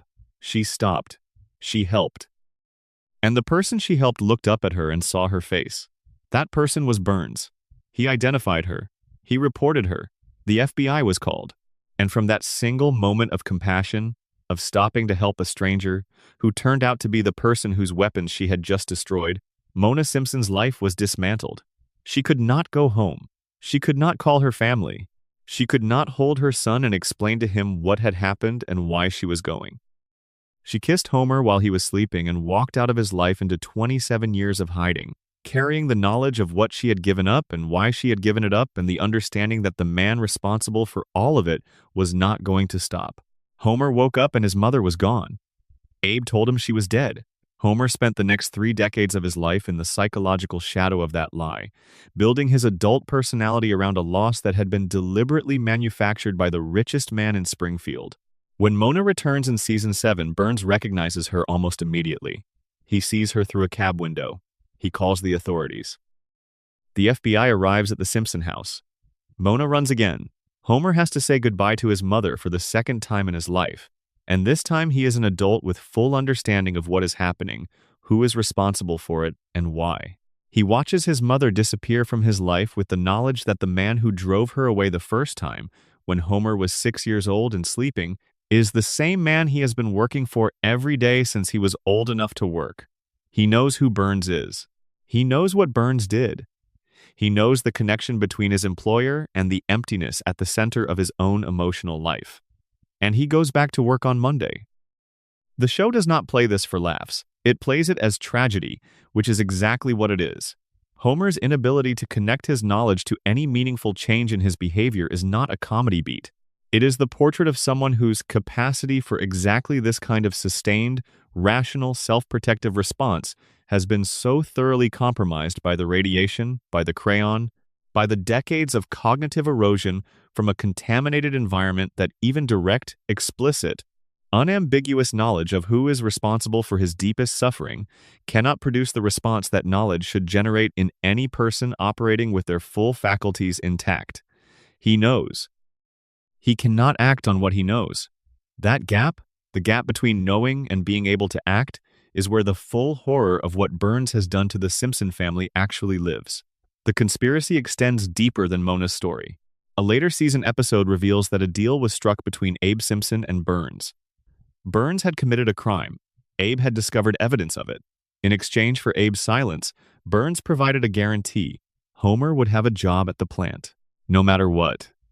No matter how many errors he accumulated, no matter how many times a rational employer would have terminated the relationship, no matter how thoroughly incompetent his performance became. Homer's continued employment was a contractual obligation, a debt Burns paid to Abe Simpson in exchange for Abe's silence about something Burns needed to keep hidden. This means everything about Homer's job security at the plant, which the show has treated as a running joke about institutional incompetence or managerial indifference, has always been a direct payment for a secret. Every time Homer should have been fired and was not, every time his errors piled up and no permanent consequence followed, that was Burns honoring the terms of a deal made with Abe. A deal Abe made in exchange for covering up a crime committed by the man who had already destroyed Homer's family by driving Mona underground. Burns ruined Homer's family. Then he paid for Abe's silence about an unrelated crime by guaranteeing employment to the son whose childhood he had already dismantled. The son worked at the plant every day of his adult life, employed by his enemy, protected by a deal he was never told existed, doing a job whose primary practical function was ensuring that the facility's violations would never be properly addressed by anyone with the authority to shut it down. Homer does not work at the power plant despite who Burns is. He works there because of who Burns is. Every element of Homer's personality that makes him specifically useful to Burns in that specific position, the compulsive gratitude for whatever he is given, the terror of losing his job, the inability to challenge authority, the willingness to absorb disrespect without pushing back was shaped by what Burns did to his family when Homer was a small child and his mother vanished from his bedroom in the night. Burns engineered the damage, and then he hired the damaged man to do the job that required someone too damaged to notice what the job was actually for. The show proved what Homer should have been in the crayon episode. Without the foreign object, without the radiation, without the decades of manufactured impairment, Homer is brilliant, articulate, capable of understanding the world around him at a level that his normal daily existence never allows him to access. The man who should have existed is there, inside his skull, accessible under the right conditions, and the right conditions require removing something that should never have been there in the first place. Something that was in his brain throughout his childhood. Something that Springfield's medical establishment either failed to detect or chose not to remove. Homer put the crayon back.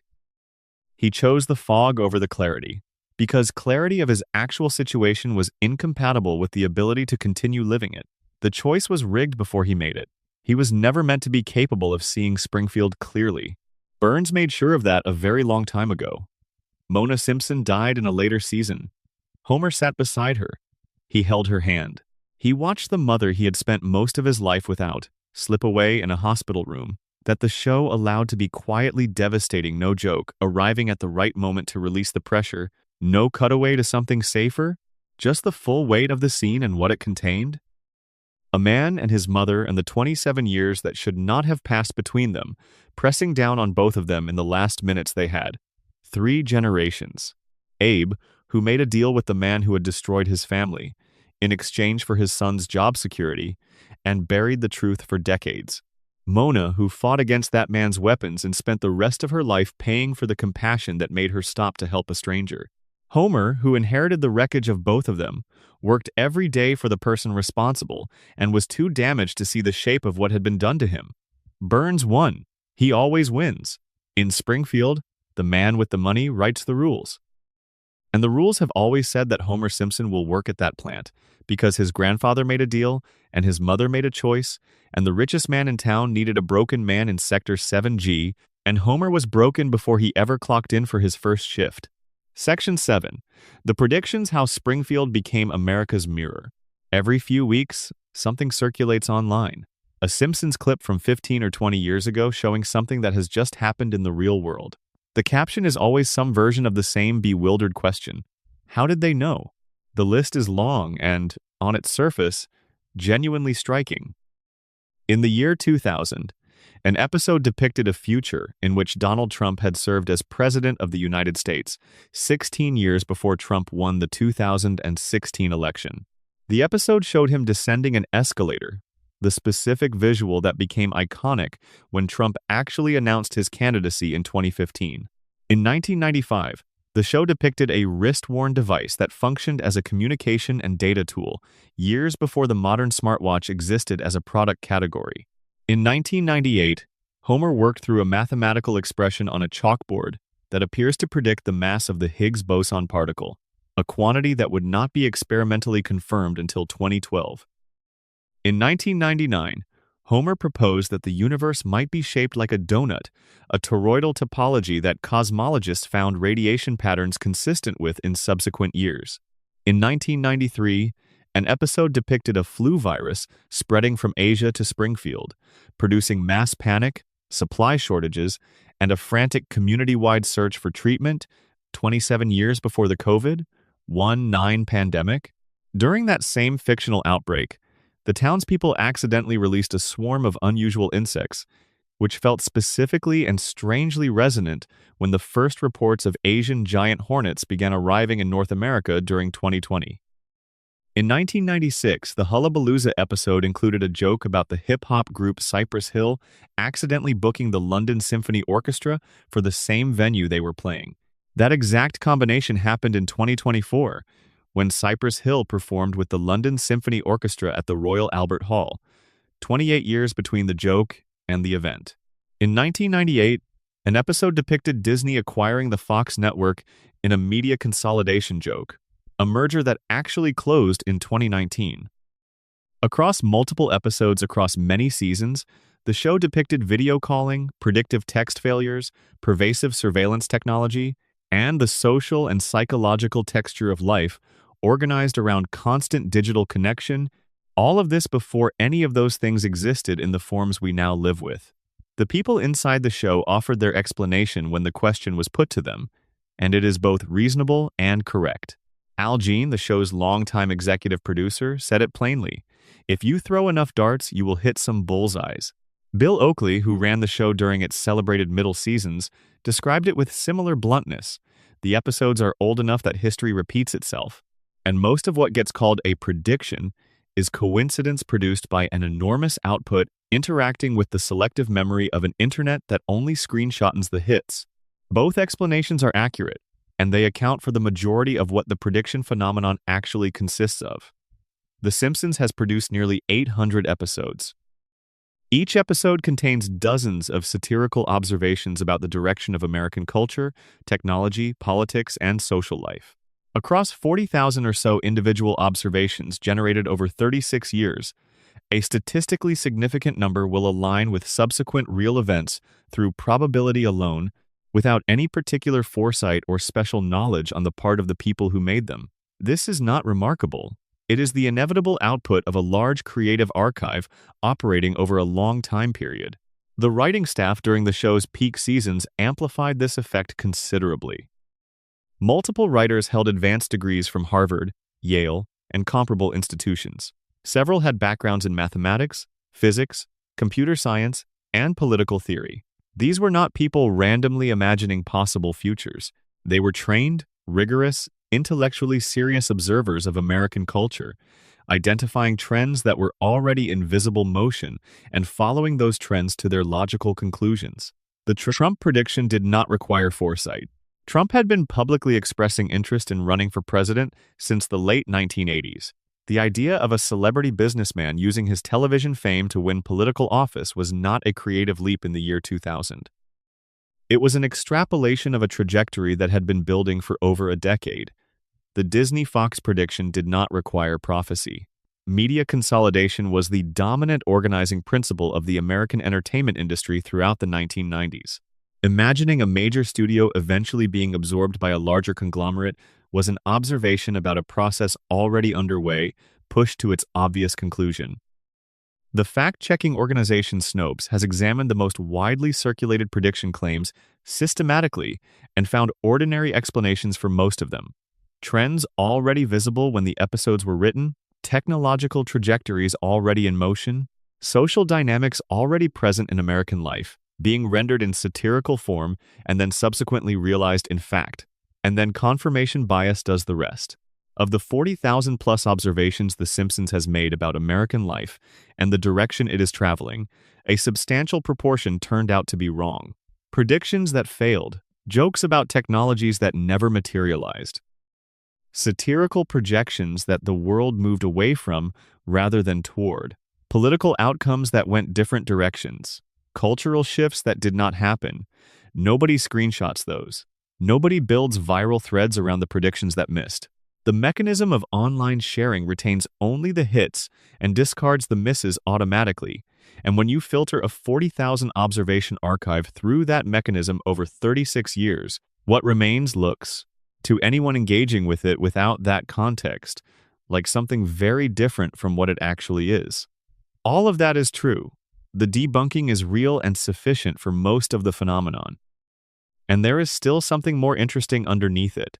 Something the accurate debunking leaves unexplained. The Simpsons has been embedded in American cultural consciousness since before most of its current audience was born.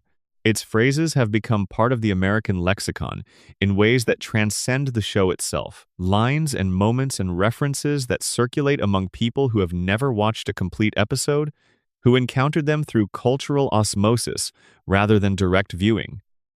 Its visual vocabulary, its satirical portraits of American institutions, its characteristic way of engaging with the absurdities of domestic life and political power and economic inequality, have been running as background material in American culture for 36 years. The show has been part of the air for a generation. When the show depicts a Trump presidency as the inevitable punchline of a specific kind of American celebrity culture and spectacle politics, that depiction enters the collective imagination as a completed joke.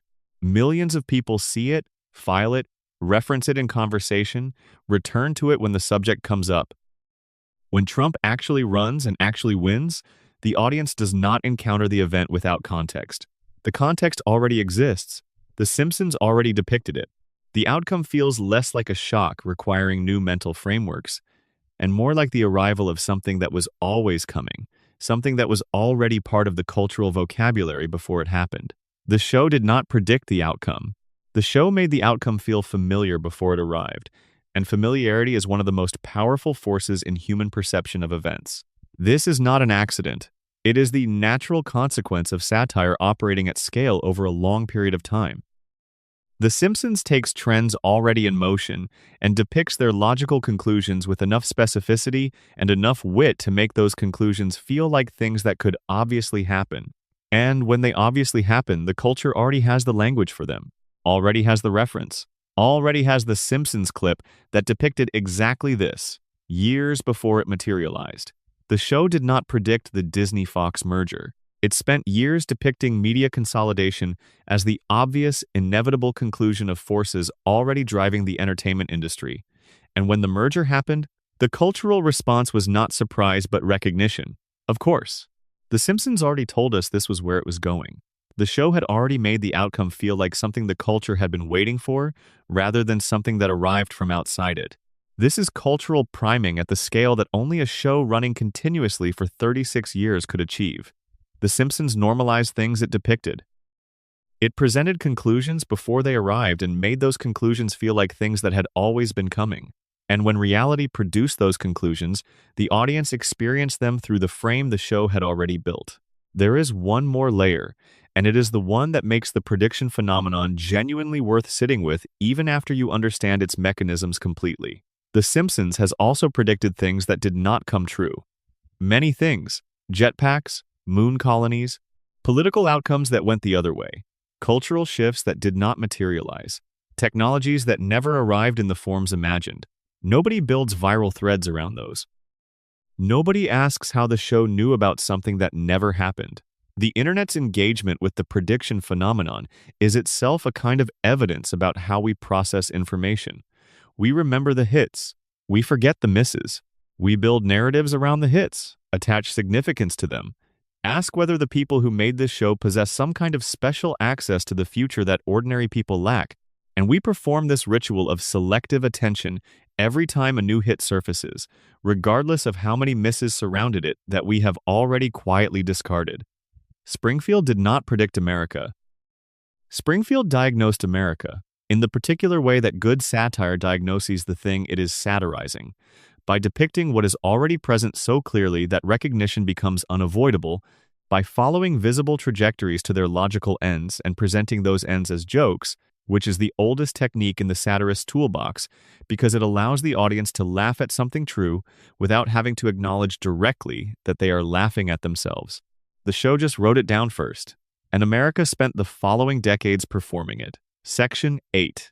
The Principal Who Wasn't Springfield's Most Revealing Episode. Season 9, Episode 2. The Principal and the Pauper. It aired on the 28th of September 1997, and it has been near the bottom of fan rankings ever since. The criticism when it aired was immediate and sustained. Harry Shearer, who voices Skinner, publicly stated his unhappiness with the storyline. Critics identified it as the moment the show abandoned its commitment to character continuity. It is consistently cited as evidence of the show losing its way. In the years since, it has become something of a cultural shorthand for a creative choice so bad that it damages the work retroactively, so thoroughly that the character it touches can never quite be the same again. Here is what happens. Springfield Elementary holds an event honoring Principal Seymour Skinner's 20 years of service to the school. During the celebration, a stranger walks in. He introduces himself as Sergeant Seymour Skinner, a decorated Vietnam War veteran, a prisoner of war who was captured in Southeast Asia and presumed dead, who survived, escaped, and returned home to find his identity occupied by someone else. The man Springfield has known as Principal Skinner for 20 years is an imposter. His real name is Armin Tamzarian. Before the war, he was a petty criminal with no particular future, drafted into the army and placed in the same unit as the real Skinner. When Skinner was captured and presumed killed, Tamzarian traveled to Springfield to deliver the news to Skinner's mother, Agnes. Agnes looked at him and needed him to be her son. Tamzarian, who had never had anyone who needed him to be anything in particular, accepted the role. He became Seymour Skinner. He took the name, the rank, the history, the mother, the school, the entire identity, and he lived inside it for 20 years. Then the real Skinner walked through the door, and the entire structure was exposed in front of everyone. The town holds a meeting. The truth is fully on the table. The real Seymour Skinner is present. Armin Tamzarian is present. Everyone in Springfield knows that the man who has been running their school for 2 decades is not who he said he was. And the community makes a decision that the show presents with unusual explicitness. They vote to keep the lie. Judge Snyder issues a legal decree. The imposter is henceforth and permanently the real Seymour Skinner. The actual Seymour Skinner, the war hero who survived a prisoner of war camp and came home to find his name and his life occupied by a stranger, is physically placed on a railroad car and removed from Springfield. The judge makes it explicitly illegal, under penalty of punishment, to ever mention the truth of the matter again. Fans hated this episode with an intensity that has not diminished in the decades since. The criticism is that it destroyed Skinner's character by revealing that everything about him was fiction, that 20 years of established characterization, his military history, his complicated relationship with Agnes, his dynamic with Bart, his professional identity was built on a lie. The episode is described as contemptuous of the audience's investment in these characters. It is described as lazy. It is described as the clearest possible evidence that the show had stopped caring about its own continuity or about the people who had been paying attention to it for years. All of that criticism is understandable, and it misses what the episode is actually doing. The Principal and the Pauper is not the episode where The Simpsons broke faith with its own rules. It is the episode where The Simpsons showed you the rules. Not the production rules, the rules the characters follow. The rules Springfield has always been operating by, in every episode of the series. Every time the town absorbed a catastrophe and returned to normal by the following week, every time something world-changing happened and was never referenced again. Springfield has always operated this way. The town has always chosen the comfortable lie over the uncomfortable truth. It has always agreed, collectively and with remarkable efficiency, to forget whatever disrupts the version of itself it prefers to maintain. Every reset, every catastrophe absorbed and moved past, every time the dome came down and nobody brought it up the following episode, every time Burns did something irreversible and the town processed it and kept going, all of it was the same process running invisibly. In the gap between episodes, in the space the show does not show you. The Principal and the Pauper is the one episode that removes that process from the gap and puts it directly on screen. You watch the meeting. You watch the vote. You watch the legal decree. You watch the man who represents an inconvenient truth being physically loaded onto a train and removed from the community. You do not need to infer that Springfield decided to forget something inconvenient. You watch the decision being made, in real time, with full procedural transparency, including the enforcement mechanism. Every other time Springfield forgets a catastrophe, the forgetting happens off-screen, in the space between the end of one episode and the beginning of the next, invisibly, requiring only the passive acceptance of the audience rather than any active engagement with the mechanics of the process. The Principal and the Pauper makes those mechanics visible. And when the mechanics became visible, the audience discovered that they found the mechanics themselves more troubling than the invisible forgetting they had been accepting without complaint for years. This is the episode's actual contribution to the show's long project of self-revelation. Not the destruction of Skinner's character, though that destruction is real and was genuinely felt by viewers who had invested in that character across 9 seasons. The revelation of the mechanism. The demonstration that Springfield does not forget catastrophes by accident or through some property of cartoon episodic storytelling. Springfield forgets them through collective decision, through formal agreement, through the active construction and legal enforcement of a preferred version of reality. Consider how many events in the show's history qualify for the same treatment. The dome, the biological weapons laboratory, the three-eyed fish and the water supply, the bones in the basement of the nuclear plant, Burns blocking out the sun. All of these were acknowledged within their respective episodes and then processed through the same mechanism the Principal and the Pauper makes explicit. Collective decision to move on, community agreement that the inconvenient information is not to be carried forward, and the informal but effective exile of anyone who insists on continuing to treat the truth as something worth discussing. The real Seymour Skinner was Springfield's canary in the coal mine. He arrived with definitive proof that the official narrative was wrong. He was the actual version of something the community had been living the false version of for 20 years. And the community's response to his arrival was not to thank him for the correction, not to acknowledge the wrong and make it right. The response was to vote on whether to acknowledge the truth at all, to decide against it, and then to remove the person who embodied it from the community on a train. This is not a cartoon exaggeration of how communities work. It is an accurate, pointed, deliberately rendered description of exactly how communities work, especially small and insular ones with strong investment in a particular story about themselves. The specific mechanics Springfield uses are more explicit than real communities generally allow themselves to be. Real communities suppress inconvenient truths through social pressure and collective silence, and the gradual marginalization of anyone who insists on speaking them, rather than through formal votes and legal decrees and literal railroad cars. But the functional outcome is identical. The truth is suppressed, the preferred version of reality is maintained, and the person who will not accept the suppression is removed from the community by whatever mechanism the community has available. Springfield does not forget because its residents are uniquely stupid, though the radiation theory suggests their cognition has been compromised. Springfield forgets because remembering is too expensive. To acknowledge the dome is to acknowledge the contamination. To acknowledge the contamination is to confront the plant. To confront the plant is to challenge Burns.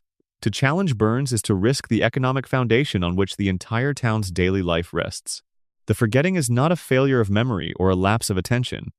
It is the entirely rational behavior of a community that has calculated the cost of remembering and decided it is higher than the cost of not. The Principal and the Pauper is not the worst episode of The Simpsons. It is the most honest one. It is the only episode in 788 that shows you the infrastructure of Springfield's denial in full operation, names it as a choice, and shows you both the vote and the exile of the person who refused to go along with the outcome. Armin Tamzarian continues being Seymour Skinner. The real Skinner is somewhere on that train, the last honest man in a town that made honesty a punishable offense. And Springfield is still pretending, as it has always pretended, that everything is fine. Section 9. Whereas Springfield the town that belongs to everyone. Springfield is the most famous fictional town in American history. More people can identify it than can name the capital of most American states. It has a nuclear power plant on its hill, a tire fire that has been burning for years, a harbor, a gorge, a prison, a monorail, 2 hospitals, an elementary school, and a convenience store. It has mountains nearby and ocean access.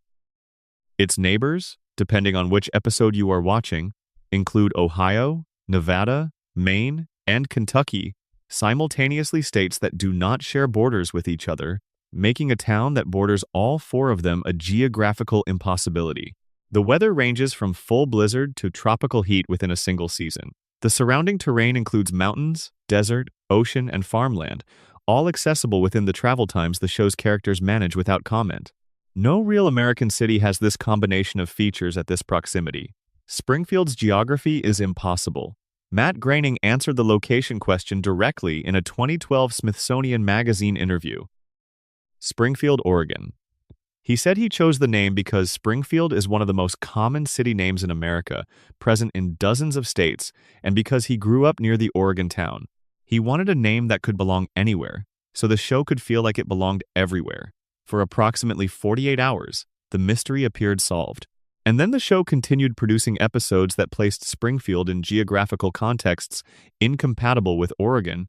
The writers declined to honor Groening's answer in any structural way, and the location returned to being deliberately and systematically unresolvable. The standard explanation is correct about the production intent. Springfield is universal. It was designed to feel like every American town simultaneously: the industrial anxiety of the Rust Belt, the suburban sprawl of the Sun Belt, the small-town insularity of New England, the flat open distance of the Midwest, the particular quality of American life that feels like it could be anywhere, because it is drawn from the pieces that all those places share. The geographic impossibility is the mechanism of the universality. You cannot anchor the show to a real place without losing the particular quality of belonging to everywhere that makes it resonate with viewers from every corner of the country. But within the framework of the theories we have been tracing through Springfield's history, the geography reads differently.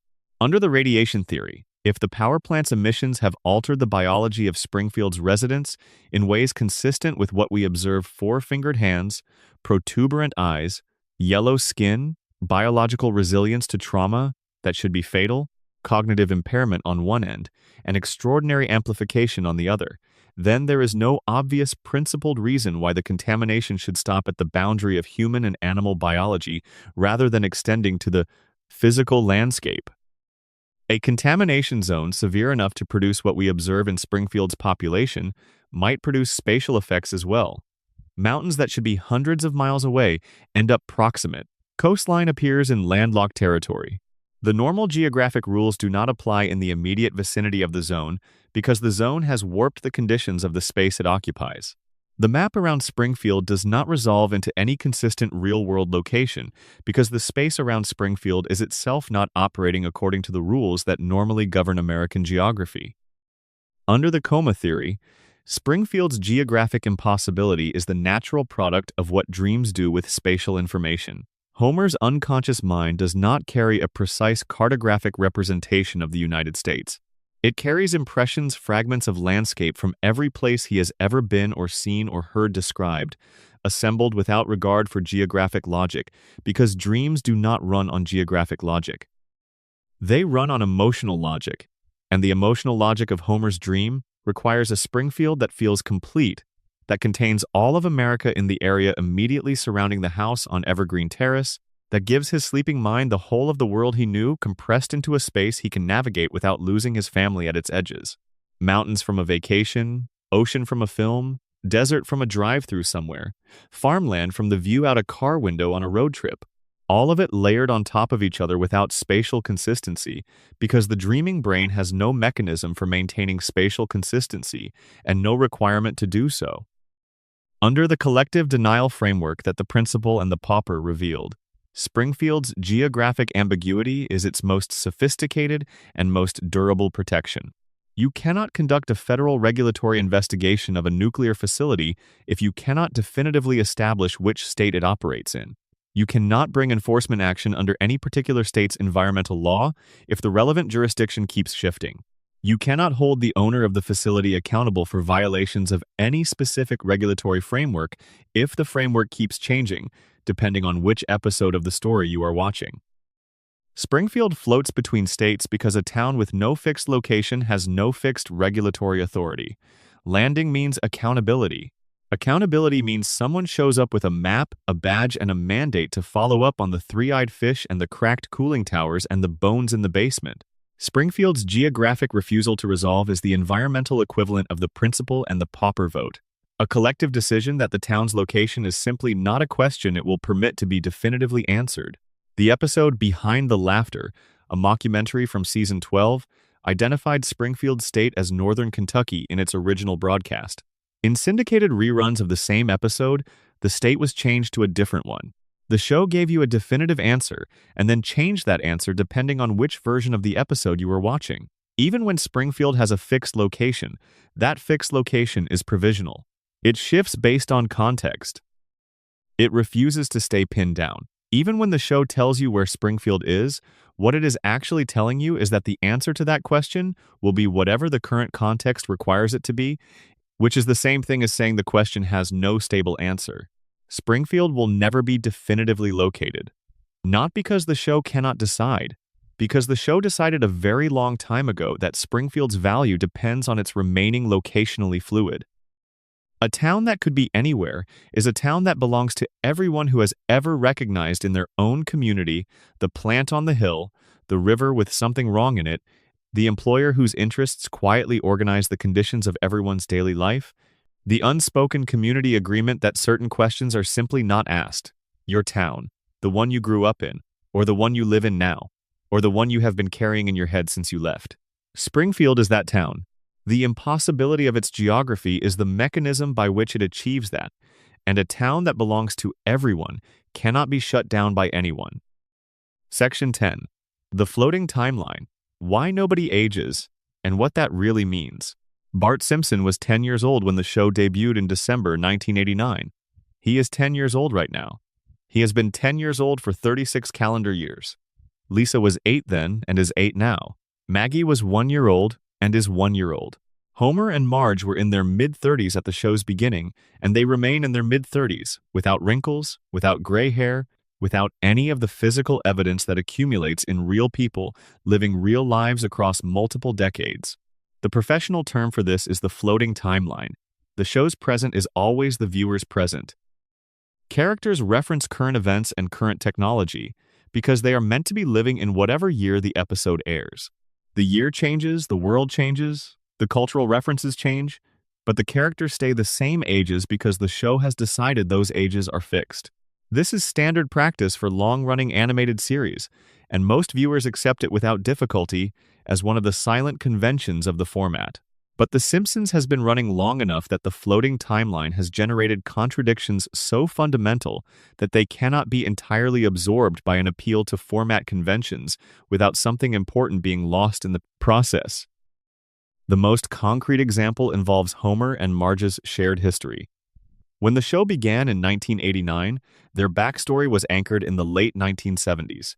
They met in high school during that period. The cultural markers of their youth were the cultural markers of that era.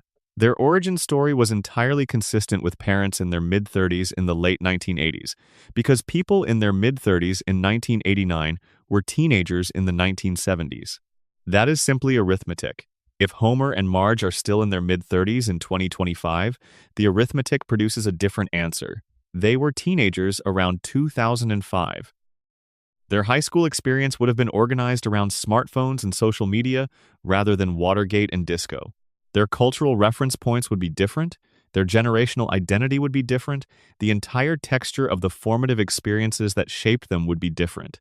The show has addressed this problem by rewriting their backstory multiple times in flashback episodes, each time moving the era of their youth forward to remain consistent with the floating present. They were 1970s kids, then 1980s kids, then 1990s kids, then early 2000s kids. The same couple, the same love story, the same essential characters, but the decade providing the context keeps sliding forward because the floating timeline demands that it do so. This means Homer and Marge do not have a fixed past. Their history is a document that gets revised every several years to maintain the coherence of the floating present. Their memories are unstable in a structural sense. Their origin story has been told in incompatible versions, each accurate for the era in which it was produced and incompatible with the versions produced in other eras. Characters whose past keeps being rewritten cannot fully know who they are, because who they are depends on a backstory that keeps changing beneath them. Now apply the framework of the theories we have been building. The coma theory handles the aging problem with the cleanest possible elegance. Nobody ages because they exist inside the frozen mind of an unconscious man. Homer cannot imagine his children growing older because he was not conscious to watch them grow. His last stored version of Bart is a 10-year-old. His last stored version of Lisa is an 8-year-old. His last stored version of Maggie is an infant 1 year into her life. The dream can only generate the versions of these people that are contained in the reference material available to Homer's sleeping brain, and that reference material was fixed on the day in April 1993 when the vending machine fell. The children are not frozen by any external force or mechanism. They are frozen because Homer's memory of them is frozen at the boundary where his consciousness stopped, and a dream cannot produce what its source material does not contain. The radiation theory reaches the same practical conclusion through a different pathway. The contamination has altered the resident's biology at a cellular level in ways that affect the normal aging cascade. The show does not specify the mechanism, but the theory's framework provides room for it. A population whose biology has deviated so substantially from the normal human baseline: four-fingered hands, protruding eyes, yellow skin, near indestructible physical constitution in some cases, extraordinary cognitive amplification in others might plausibly include, among its biological deviations, an interference with the cellular processes that govern aging. The contamination changed many things about Springfield's residents. The pace at which their bodies age is one of them. The collective denial framework offers the most unsettling reading. Springfield has voted, formally and repeatedly, to suppress things too expensive to acknowledge. The passage of time may be the final and most costly item on that list. An aging child is a child moving toward independence, toward departure, toward a future in which the family reorganizes itself around different dynamics. An aging Homer is a Homer moving toward the age Abe currently is, toward the reckoning with what his life has been and what it has cost. An aging Springfield is a Springfield that would eventually have to face the full accounting of what the plant has done to everyone who has lived in its shadow. The town agreed not to let time pass because the things that time brings with it are things that Springfield has decided, through its characteristic mechanism of collective choice and formal agreement, it will not face. The show has demonstrated that it is capable of imagining its characters aging. In Season 6, the episode Lisa's Wedding projects Lisa into her early 20s, engaged, living a detailed and emotionally specific future, recognizably herself but shaped by time in ways that feel true. The episode is rich and precise and genuinely moving in places. It proves that the show can produce these characters as the people they would become. And then the episode ends, the flash-forward collapses, Lisa returns to being 8 years old, and the permanent present resumes as though the glimpse through the window had not happened. The show can imagine their futures. It chooses not to let them live there. The floating timeline is maintained not because it is technically convenient, but because a Simpson family that ages is a Simpson family that eventually ends. Bart grows up and leaves. Lisa grows up and leaves. Maggie grows up, and the house on Evergreen Terrace becomes an empty house. Homer and Marge grow old in that house, and then they are gone too, and Springfield continues without them, and the particular combination of people and relationships and dynamics that the show is built around dissolves into the past. The family ends. And the show ending in that way would require the audience to acknowledge something they have been using the show to avoid acknowledging, that time has passed in the real world too, that the people watching are older, that the couch they sat on when they first watched this show is gone or in someone else's house, that the world has changed in ways they did not fully consent to and that they cannot reverse. The floating timeline protects the audience from all of that. As long as the timeline floats, as long as Bart is 10 years old and the family is intact and the house on Evergreen Terrace is unchanged, some version of the original experience of watching this show is preserved. Some version of the evening when it was all new remains accessible. The loop is not broken. The family continues. And we can keep coming back. The loop is not the Simpsons' prison, it is ours. We built it. We maintain it every time we press play. The show runs because we need it to run, because somewhere in the arrangement of the permanent present and the family that never ages and the town that always resets, we found something we are not willing to give up. Something that functions at the level where emotion operates below the level of reason, like the feeling of home. Section 11. Hans Moleman, Ned Flanders, and the Edges of Springfield. Most of what Springfield is and what it means can be found at the center of the show's attention, in the Simpson house, at the nuclear plant, in the recurring crises of the main family. But Springfield is a full town, and some of its most telling material lives at the edges. In the background of crowd scenes, in characters who appear and disappear across years without ever receiving the focused examination that would expose what they actually represent. Two of those characters, taken together, tell a complete story about Springfield that the main storylines prefer to leave implicit. The first is Hans Moleman. If you have watched The Simpsons for any meaningful period, you know him. The small elderly man, nearly blind behind extraordinarily thick glasses, who appears throughout the show primarily to suffer. He gets hit by cars. He is crushed by falling objects. He is struck by lightning. He is buried alive, eaten by animals, incinerated, dropped from heights. By any reasonable count, he is the most frequently killed character in the history of American animation. He dies in canonical episodes, not in dream sequences or horror specials, not in context that the show signals as outside the normal rules. He dies in regular episodes as part of the ongoing fabric of Springfield life, and then he appears in the next episode, intact, no explanation, no resurrection scene, no acknowledgement that this specific person was last seen being flattened by a piano 2 episodes ago. He simply returns to the background of wherever Springfield needs a background character, ready for whatever the next catastrophe has in store for him. The running gag reading is entirely accurate as far as it goes.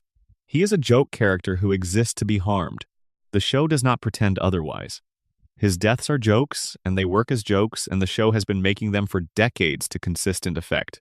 But the theories we have been building all have something to say about Moleman, and what they say is more interesting than the surface gag.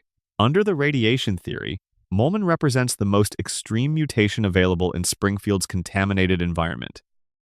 The same contamination that reduced Homer's cognition while making his body nearly indestructible has done something stranger still to Moleman.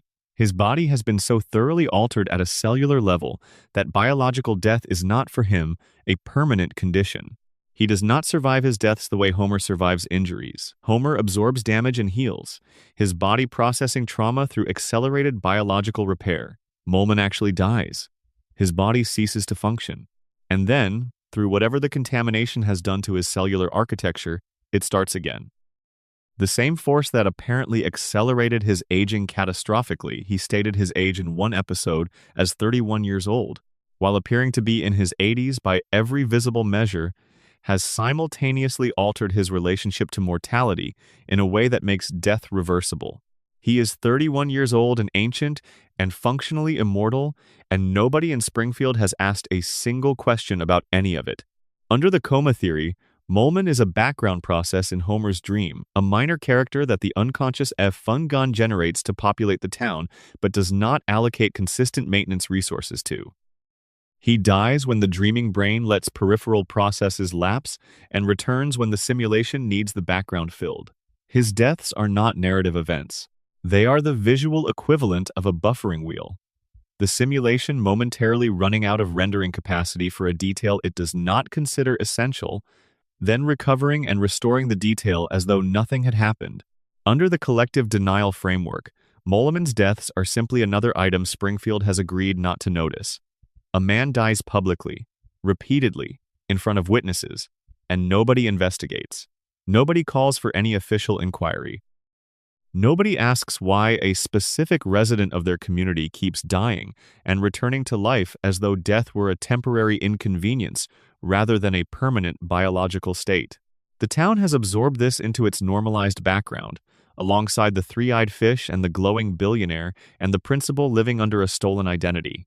One more impossible thing that has been happening long enough that the asking of questions about it stopped feeling necessary. Now, Ned Flanders, who is the character the show has treated most revealingly in the space between what it says explicitly and what it demonstrates through accumulation.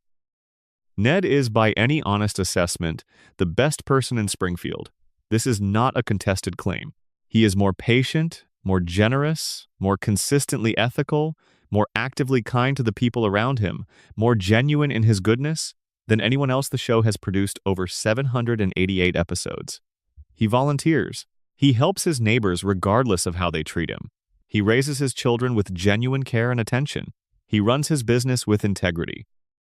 He responds to harm with grace and to disappointment with a warmth that most people would find impossible to maintain for a week, let alone across 3 decades of continuous assault from the universe, and from Homer Simpson specifically. And the show destroys him, methodically, comprehensively, without apology. His wife Maude is killed at a NASCAR event when a t-shirt cannon misfires. The show establishes the causality with care. Homer reflexively dodged the incoming shirts, redirecting their trajectory into Maude's path. Homer did not intend this outcome. But Homer's behavior produced this outcome, and Maude is dead, and Ned is alone with 2 young sons because his neighbor flinched away from a free t-shirt. Ned forgave him. Because Ned forgives. He processed his grief, raised his boys, eventually found new love, and continued being a better neighbor to Homer than Homer has ever managed to be to anyone in his life. The show presents this as Ned's defining quality. His willingness to forgive, to absorb harm without retaliation, to respond to the worst things people do with grace rather than with the anger those things would justify. And then an episode reveals the origin of that willingness, and nothing about Ned reads the same afterward. A hurricane destroys Ned's house. The community rallies to rebuild it. The rebuild is done quickly and carelessly, without the skill or the attention that a proper construction job requires. When Ned sees the result, the inadequacy is immediately apparent. He tries to respond with gratitude. He tries to maintain his characteristic grace. And then the house collapses, and something in Ned collapses with it. He has a complete psychological breakdown. He screams at the town. He names what each person has done to him, specifically and accurately. He says things he has been holding inside for years. The anger that emerges is real, is proportionate, is, if you pay attention to its content, entirely justified by the record of what Springfield has done to Ned Flanders. And then he is institutionalized. In the mental health facility, the treatment of his crisis uncovers something that reframes everything about him. Ned was not born patient and gentle and forgiving. As a child, he was violent, uncontrollable, genuinely difficult. His parents, committed to a beatnik philosophy that rejected conventional discipline, took him to a psychiatrist who spent years using behavioral modification techniques to suppress the aggression. The therapy was successful in its stated aim. It removed the aggressive responses. The patience was installed. The forgiveness was conditioned into him before he was old enough to choose it. Ned's kindness is not a freely chosen virtue. It is a programmed response, built into his psychological architecture during childhood by a therapeutic process that eliminated the parts of him that could not be socially managed. Without his consent and without any meaningful understanding on his part of what was being taken from him. Reread the character with this knowledge, and the tone of everything about him changes completely. His patience with Homer is not saintly, it is pathological. His neural architecture was modified during childhood to suppress aggressive responses regardless of the provocation, and what that means in practice is that when Homer destroys his property, when Homer's behavior kills his wife, when Homer treats him with casual contempt and thoughtless selfishness across decades, Ned does not have the option of expressing the anger that any reasonable assessment of the situation would justify. The circuitry for that anger was removed. He cannot be angry in the way other people can be angry. The capacity was taken from him before he was old enough to know he should have objected. His faith is what receives the weight of everything the removed circuitry can no longer process. When you eliminate a person's capacity to respond to harm through normal emotional channels, the harm does not disappear. It accumulates. And Ned's religious framework is the container into which 3 decades of unprocessed harm, unprocessed grief, unprocessed legitimate anger has been slowly and continuously poured. The God he prays to provides the structure that makes the accumulation bearable.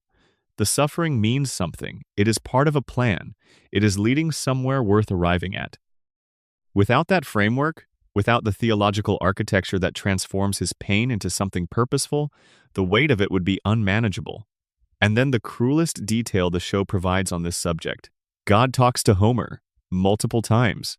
Direct conversations, face to face. Homer, who sleeps through church services and shows up late on the occasions when he shows up at all, who has never demonstrated any consistent or sincere practice of faith in anything beyond his family and his immediate appetites, has been the recipient of direct divine conversation on multiple occasions across the show's run. Ned Flanders, who has organized his entire existence around his relationship with God, who prays without ceasing and attends every church service and has built his values and his sense of himself and his capacity to endure what Springfield keeps doing to him entirely on the premise that God is present and attentive and engaged, has never received anything comparable.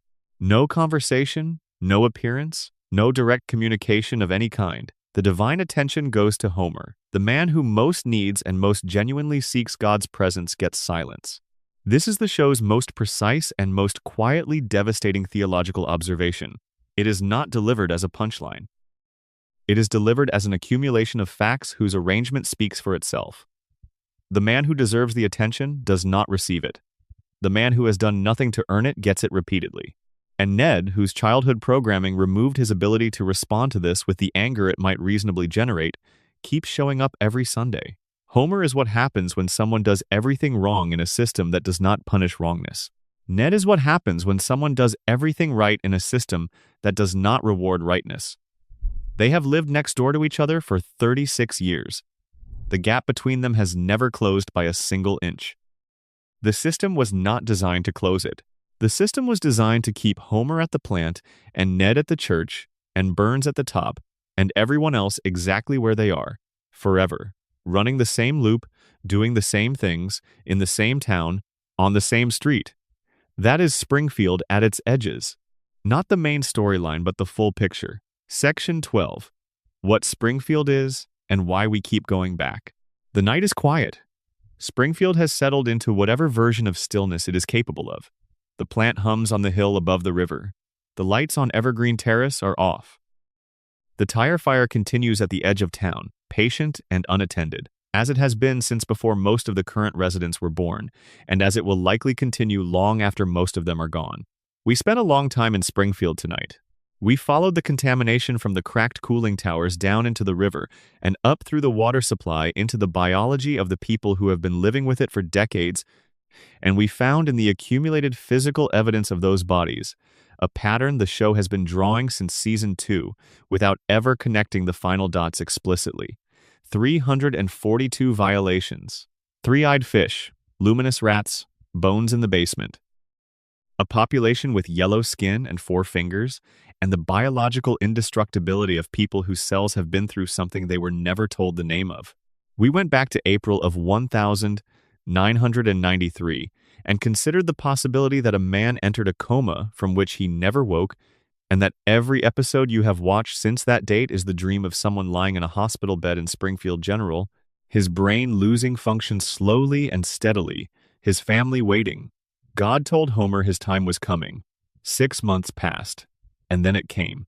We reopened the shooting case and found a verdict built on evidence the victim himself described as coincidental, surrounded by stronger suspects, undermined by a confession the show never investigated. The contest that nobody won on merit. The alternate ending that was fully produced. The baby who checked whether she was being observed before performing a gesture that requires a theory of mind no actual infant possesses. We traced how a man born in the late 1800s manages to still be running a corporation in the 2020s. The weekly treatments, the disease equilibrium, Smithers as the one person whose absence is a death sentence, the infrastructure of dependence that makes the entire town structurally invested in Burns's continued survival. He is not immortal. He is too expensive to die. We looked behind Maggie's silence and found a mind of extraordinary capability that has been watching everything and revealing nothing for 36 years, waiting in the one position Springfield has never thought to monitor. We followed Mona Simpson's trail from a 1,969 antibiotic bomb to a lifetime underground to a reunion beside the wrong headstone to a death scene, the show allowed to carry its full weight. We understood that Homer works for the man who destroyed his family not despite knowing who Burns is, but because the damage Burns caused made him exactly the employee Burns needed. We sat with the prediction phenomenon long enough to understand that the question is not whether the show is prophetic. Springfield did not predict America. It diagnosed America before America had fully produced the thing being diagnosed, and America spent the following decades performing it. We watched Springfield vote to maintain its preferred version of reality in The Principal and the Pauper, and recognized in that episode's most hated moment, the show's most honest one. The machinery of forgetting, visible for the first time in full operation, in real time, in front of the audience. We searched for Springfield on a map and found it everywhere and nowhere.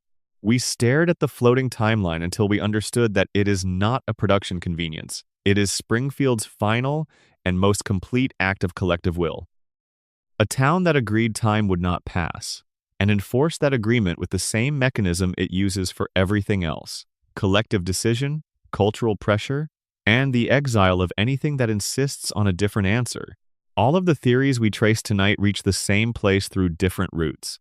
Something is wrong in Springfield. Something structural and systemic. Something built into the architecture of this place rather than incidental to it.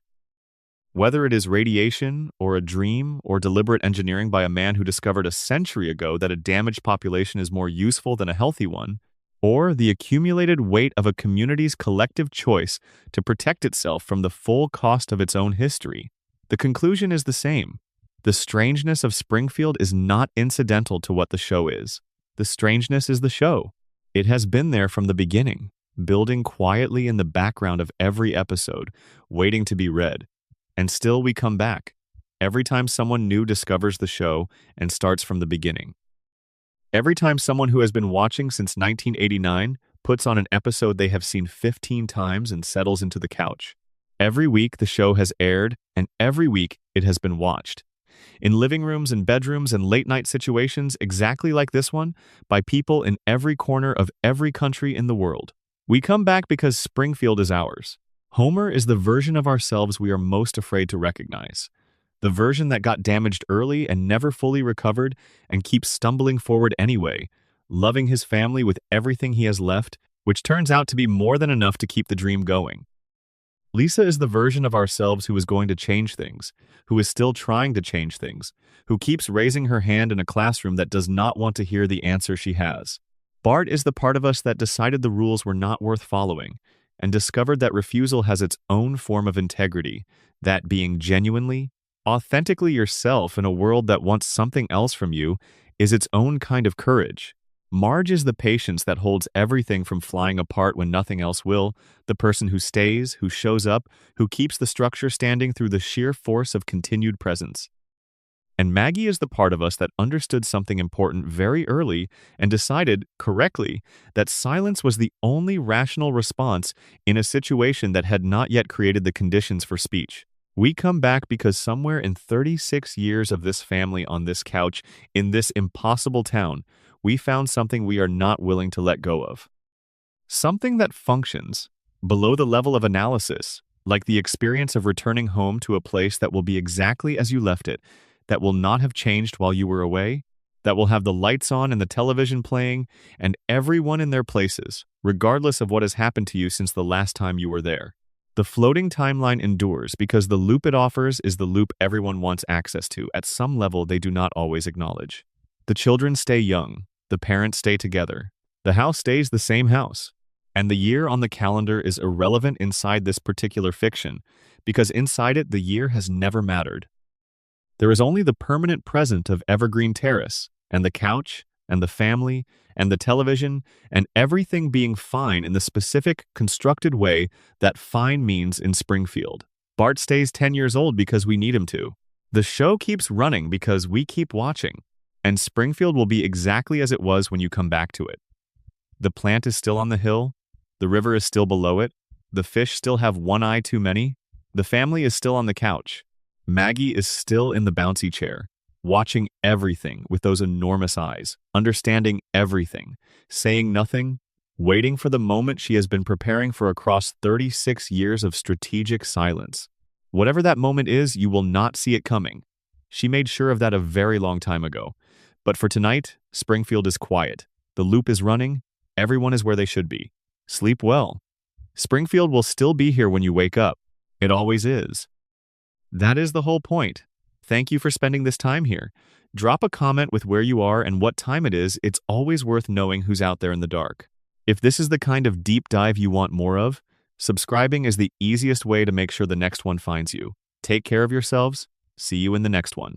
Extended analysis. The town that watches itself. There is something that happens when you watch The Simpsons for long enough. At some point in the process of sustained, attentive viewing, which is different from the casual watching most people do, different from having the show on in the background while doing something else, you begin to notice that the show is watching you back. Not in any mystical sense. In the straightforward sense that a piece of art which has been built over 36 years and 788 episodes with sustained creative intelligence is capable of watching its audience in the way that all good satire watches its audience. By depicting the audience so accurately that the audience, if they are paying attention, can feel themselves being described. Springfield is a mirror. The show has always known it is a mirror.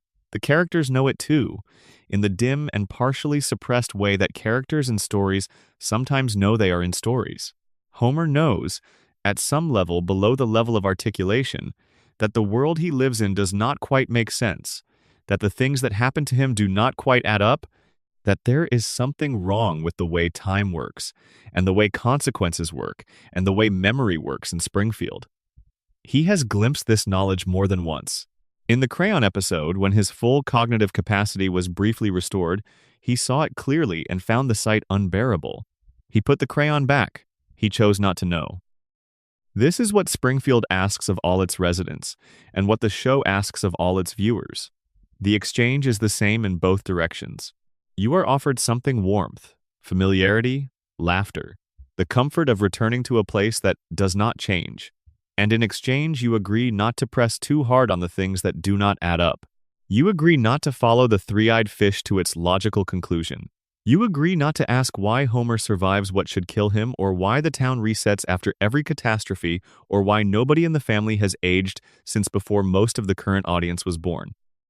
You make the agreement unconsciously, because the show is very good at wrapping the things it does not want you to examine in things you are too busy enjoying to stop and question. And the agreement works, mostly, for most viewers, most of the time, unless you decide one night to look at all of it at once, to stop watching individual episodes and start reading the whole archive as a document, to ask what the accumulated evidence, taken together, in the shape it has always been trying to form, actually says about the place and the people it describes. When you do that, you find that Springfield has been telling you the truth the entire time. Not through explicit statement or dramatic revelation, but through accumulation, through the patient layering of detail upon detail across 36 years, through the willingness to put the evidence in front of you and trust that someday, in some context, someone would put it all together. The nuclear plant has been poisoning the town since before the show began. Homer has been dreaming since April of 1993. The shooter has never really been identified. Burns has been alive for over a century through methods nobody in town is supposed to understand. Maggie is the most capable person in Springfield and has spent 3 decades ensuring nobody knows it. Homer's mother was driven underground by the same man who employed the son she left behind. The predictions are not prophecy but diagnosis. The town voted to maintain its lies and exiled the last man who insisted on the truth. Springfield does not appear on any map because it cannot afford to. And nobody ages because the loop requires them not to. Because the loop requires them not to. Because we require the loop to keep running. The show told you all of this. It has been telling you for 36 years. Not through exposition or explicit narrative, but through the accumulation that is the only medium available to a story that cannot say what it knows without destroying the conditions that allow it to keep running. Every yellow face in every episode, every four-fingered hand, every impossible recovery from fatal injury, every forgotten catastrophe, every reset, every time Homer finds his way back to the couch by the end of the episode, every time Maggie sits in the bouncy chair with those eyes that see everything and say nothing. Every time Burns emerges from his weekly treatment glowing green in the woods near the edge of town, and the town looks at him and decides he must be something from another world because the alternative is too expensive to consider. It all traces back to the same cracked cooling tower, the same invisible leak, the same water, the same air, the same man on the hill who has been too expensive to die for over a century and intends to remain that way. Springfield is not just part of the show. In every meaningful sense, Springfield is the show. And nobody inside it will ever fully figure that out, because the conditions that would allow them to figure it out are the same conditions the plant has been working to prevent since the day it opened. Extended analysis. What the show knows and cannot say. There is a specific kind of knowledge that long-running television shows accumulate about themselves. It is different from the knowledge that individual writers or showrunners have, different from the institutional memory of a production that has been staffed by hundreds of different people across decades. It is the kind of knowledge that emerges from the text itself, from the accumulated weight of the choices made across thousands of individual creative decisions, choices that were each made in isolation, but that collectively have been adding up to something that nobody chose and nobody planned, but that is unmistakably there. The Simpsons knows things about itself that no one who works on it has ever sat down and decided. The contamination narrative has been building since season 2, but nobody at the show has ever said, "We are building a contamination narrative." The coma theory fits the structure of the show with an elegance that no intentional design could improve, but nobody at the show intentionally designed it. The pattern of Maggie's intelligence is consistent across 36 years of episodes, written by hundreds of different writers in dozens of different rooms, which means the pattern is not the result of any single person's vision. It is what the character became when all those choices were made in the same direction across enough time for a direction to become visible. This is the most interesting thing about the theories we have been examining, and the one that tends to get lost in arguments about whether any of this was intentional. The question of whether the writers meant to build a contamination narrative, or whether Al Jean secretly knows Homer is in a coma, or whether the show intended the consistent evidence of Maggie's intelligence as a long-running arc rather than a series of unrelated jokes, all of that is less important than the observation that the material is there, regardless of intent. The evidence exists in the episodes. The patterns are real. The accumulation is genuine. Whether any individual person put it there on purpose is a question about authorial intention, and authorial intention is only one of many lenses through which a text can be meaningfully read. What matters is what is actually in the show. What the 36-year archive, read as a unified document rather than a series of individual episodes, actually contains. And what it contains is everything we have been discussing tonight. A sustained, consistent, internally coherent depiction of a town being slowly destroyed by industrial contamination, organized around a billionaire who has been alive for over a century and who has engineered the damaged population that surrounds him to be maximally useful to his interests and minimally capable of resistance. Whether that was intentional or emergent does not change what it is. It is there. It has always been there. And the show has been building it, consciously or not, for as long as it has been running. The coma theory is the single most elegant organizing principle available for the show's full arc. Whether Homer is literally in a coma is at some level less important than the observation that the show behaves exactly as a coma dream would behave. The early seasons are grounded and recognizable. The later seasons escalate beyond the bounds of plausibility in exactly the direction a deteriorating brain would push them. The characters do not age. The world keeps getting stranger. The celebrities keep showing up. The plots keep disconnecting from physical reality. The family always finds its way home by the end of every episode, because the one thing the dreaming mind will not do is end the dream by letting something happen to the family. Whether this was Matt Groening's plan from the beginning, or whether it emerged from the accumulated choices of hundreds of writers across 3 decades, or whether it is entirely a product of the viewer's pattern recognition applied to material that was never designed to support it. None of those questions change the fact that the theory fits, that it explains what needs explaining, that it gives a coherent account of the show's complete structure that no other available framework can match.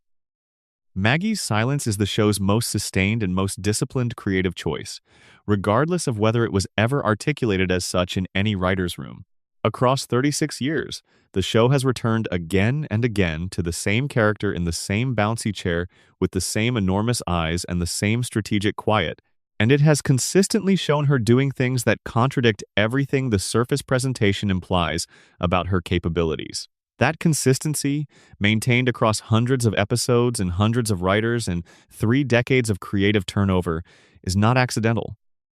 It is the shape of something that the show knows about Maggie even when no individual writer is consciously aware of knowing it.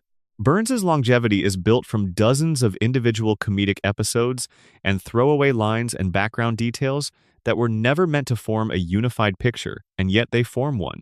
The picture of a man who has been alive for too long through means nobody discusses, who is too integral to the town's survival to challenge, who has engineered everything around him to ensure that his death is incompatible with the continuation of everything everyone else depends on. That picture emerges from the accumulation whether or not anyone intended it to. This is what happens when a story runs for 36 years. It outgrows the intentions of any individual who contributes to it. It develops its own logic, its own internal necessities, its own claims about the world it depicts. The show knows things about Springfield that nobody working on it has ever stated or perhaps ever clearly understood. And the theories we have been following tonight are attempts to read what the show knows by looking at the full archive rather than any individual episode, by treating the accumulated text as the document it has always been. That document says that Springfield is a contamination zone, that its most prominent resident has been too expensive to die for over a century, that the most capable person in the Simpson family has spent 3 decades ensuring nobody knows that the Simpson family's patriarch may have been unconscious since 1993, dreaming a world in which his family is safe and the children are always young and the story never has to end, that the town's primary mechanism for dealing with inconvenient truths is collective denial enforced through social pressure and occasionally through railroad cars, that it does not appear on any map because appearing on a map would create accountability, and accountability is incompatible with the system that keeps the lights on, and that we watch it week after week and year after year and late night after late night because some part of us recognizes ourselves in it, because Springfield is our town, because the loop is ours, because we pressed pause on something a long time ago and have been sitting in the permanent present of that paused moment ever since, returning to Evergreen Terrace to confirm that it is still there, that the family is still together, that the year is still whatever year it always is in Springfield, that nothing has changed and nothing has ended and the couch is still in its place and the television is still on and everyone is where they should be. The show will keep running because we need it to keep running. The family will stay frozen because we need them frozen. The loop will keep looping because the loop is the thing we came for. Springfield will be there when you come back to it. The plant will still be on the hill. The river will still be below it. Maggie will still be in the bouncy chair, watching everything, understanding everything, saying nothing, waiting. That is Springfield.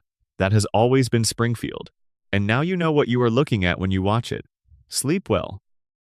Extended analysis. The psychology of Springfield's reset. One of the things that makes Springfield unique among fictional worlds is the totality of its reset function. Most long-running shows allow some consequences to accumulate across time. Characters grow, relationships deepen or fracture. The world changes in ways that the characters carry forward. Springfield does not work this way. The end of every episode returns the world to a state so close to baseline that the following episode can begin without any reference to what just happened, as though the previous week's events did not occur within any shared timeline. This is, as we have discussed, a standard feature of episodic television and particularly of long-running animation. But The Simpsons has been running long enough that what started as a format convention has become something that demands examination on its own terms. Because the show has been applying this reset to events of increasing magnitude for 36 years, Early episodes reset small domestic crises, financial difficulties, marital tensions, school problems. Later episodes reset events of enormous consequence, the town being sealed under a federal containment dome, burns blocking out the sun over the entire community, the discovery that the principal of the local school has been living under a stolen identity for 2 decades. The reset applies to all of these with identical thoroughness. The magnitude of the event has no effect on the completeness of the reset. What does it mean that the same mechanism that resets a bad day at work also resets the United States government physically sealing a town under glass? The contamination theory says, the population's neurological capacity for sustained collective memory has been compromised by decades of radiation exposure, and the same damage that makes individual residents like Homer unable to retain and act on complex information makes the community collectively unable to maintain awareness of ongoing catastrophe. The reset is not a choice. It is a symptom. The town forgets because the town's collective brain has been damaged in exactly the way that produces forgetting. The coma theory says, the reset is the dreaming mind's natural operation. Between each dream cycle, the simulation resets to baseline because that is what a sleeping brain does between episodes of dream content. The events of each dream do not persist into the next because the continuity of a dreaming mind is different from the continuity of waking experience. Homer's dream resets because dreams reset. The collective denial theory says, the reset is not a symptom or a biological function, but a choice, a collective decision made by a community that has learned, through decades of practice, how to process inconvenient events and return to the preferred version of normal. The principal and the pauper showed you this process in its explicit form. The weekly reset is the same process running implicitly in the gap between episodes, invisibly, as efficiently as any social process that has been practiced long enough to become automatic. What all 3 frameworks agree on is this: the reset is not random and it is not trivial. It is the single most structurally important feature of Springfield's existence. It is the mechanism by which the town absorbs evidence of its own contamination, its own corruption, its own impossible conditions, and continues functioning. Without the reset, Springfield would have to face what it is. With it, Springfield can be whatever it has always presented itself as: a normal American town where families live, normal American lives, and the only unusual things are the ones that the frame of comedy makes comfortable. The reset is what allows Springfield to be Springfield. It is what allows the show to run, and it is what allows us to keep watching, to keep returning to a place that will not have processed the events of last week, that will be ready to begin again, fresh, each time we come back. We participate in Springfield's reset every time we press play on a new episode. Every time we engage with the show as the thing it presents itself as, rather than the document it actually is, we reset along with the town. We agree, in the unspoken way that viewers agree to the conventions of the shows they watch, that the events of the previous episode will not weigh too heavily on the present one, that the family will be fine, that the house will be intact, that the consequences will not have accumulated into something too heavy to continue with. This agreement is not passive. It is active. It is something we choose every time, because the alternative, engaging with the full weight of everything the show has depicted and everything those depictions add up to, is not what we came for. We came for the family. We came for the couch. We came for the specific quality of coming home to something that will not have changed. The reset is the price of that, and we have been paying it every week for 36 years. Extended analysis: the show's relationship with its own truth. The Simpsons has a complicated relationship with the truths it contains. On one level, it is the most transparent show in the history of American television. It states its themes plainly, depicts its satirical targets without ambiguity, and has never been shy about the direction of its political and social commentary. On another level, it buries its deepest truth so thoroughly in the mechanics of comedy and the structure of episodic storytelling that those truths are effectively invisible to anyone watching in the ordinary way. The contamination theory is buried under 342 violations that were written as jokes. The coma theory is buried under an episode that played Homer's brain damage as a punchline. The Burns immortality is buried under a medical gag about 3 stooges in a doorway. Maggie's genius is buried under a recurring bit about a baby who is secretly very smart. The Mona Simpson conspiracy is buried under a clip show that was written to fill an episode at low production cost. Each individual element is presented in the lightest possible register. None of them announces itself as a piece of a larger pattern. Each one asks only for a laugh, not for a connection to anything outside the episode containing it. And the result of this consistent low-register presentation is that the pattern formed by the pieces remains invisible to anyone who is not looking at all the pieces at once. This is how The Simpsons protects its truths, not by hiding them, but by disguising their register, by presenting the most significant facts about Springfield in the same tone as the most trivial jokes about Springfield, so that the viewer's attention does not naturally differentiate between them. Everything is a joke. Everything is equally important and equally unimportant. The bones in the basement and the donut falling into the reactor core are presented with the same light touch, the same comedic framing, the same invitation to laugh and move on. The show knows what it is doing, not consciously, in the sense of any individual making a deliberate choice about this, but structurally, in the sense that the show has evolved over 36 years into a form that most effectively protects the things it cannot say directly. It has learned, through the accumulated decisions of everyone who has ever worked on it, how to contain significant truths in a form that most viewers will not recognize as significant. It has learned how to make the light register so consistent and so comprehensive that nothing stands out as requiring attention beyond the episode that contains it. This is the show's most sophisticated achievement. Not the quality of the jokes, which is genuinely remarkable, not the depth of the character work, which is unmatched in long-form animation.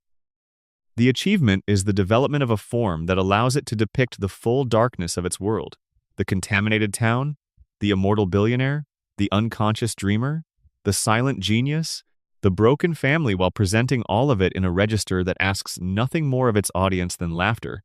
It tells you the truth. It tells you the truth in a way that allows you not to hear it, if not hearing it is what you came for. And when someone decides to hear it, when someone reads the full archive as the document it is and follows the evidence to where it leads, what they find is not what they expected from a cartoon about a dysfunctional family in a fictional American town. What they find is one of the most sustained, most comprehensive, most quietly devastating portraits of the condition of American life that any piece of popular culture has ever attempted. Springfield is a contamination zone run by an immortal billionaire who has lived long enough to engineer the conditions of its residents' damage and who is too integral to the town's survival to challenge or remove.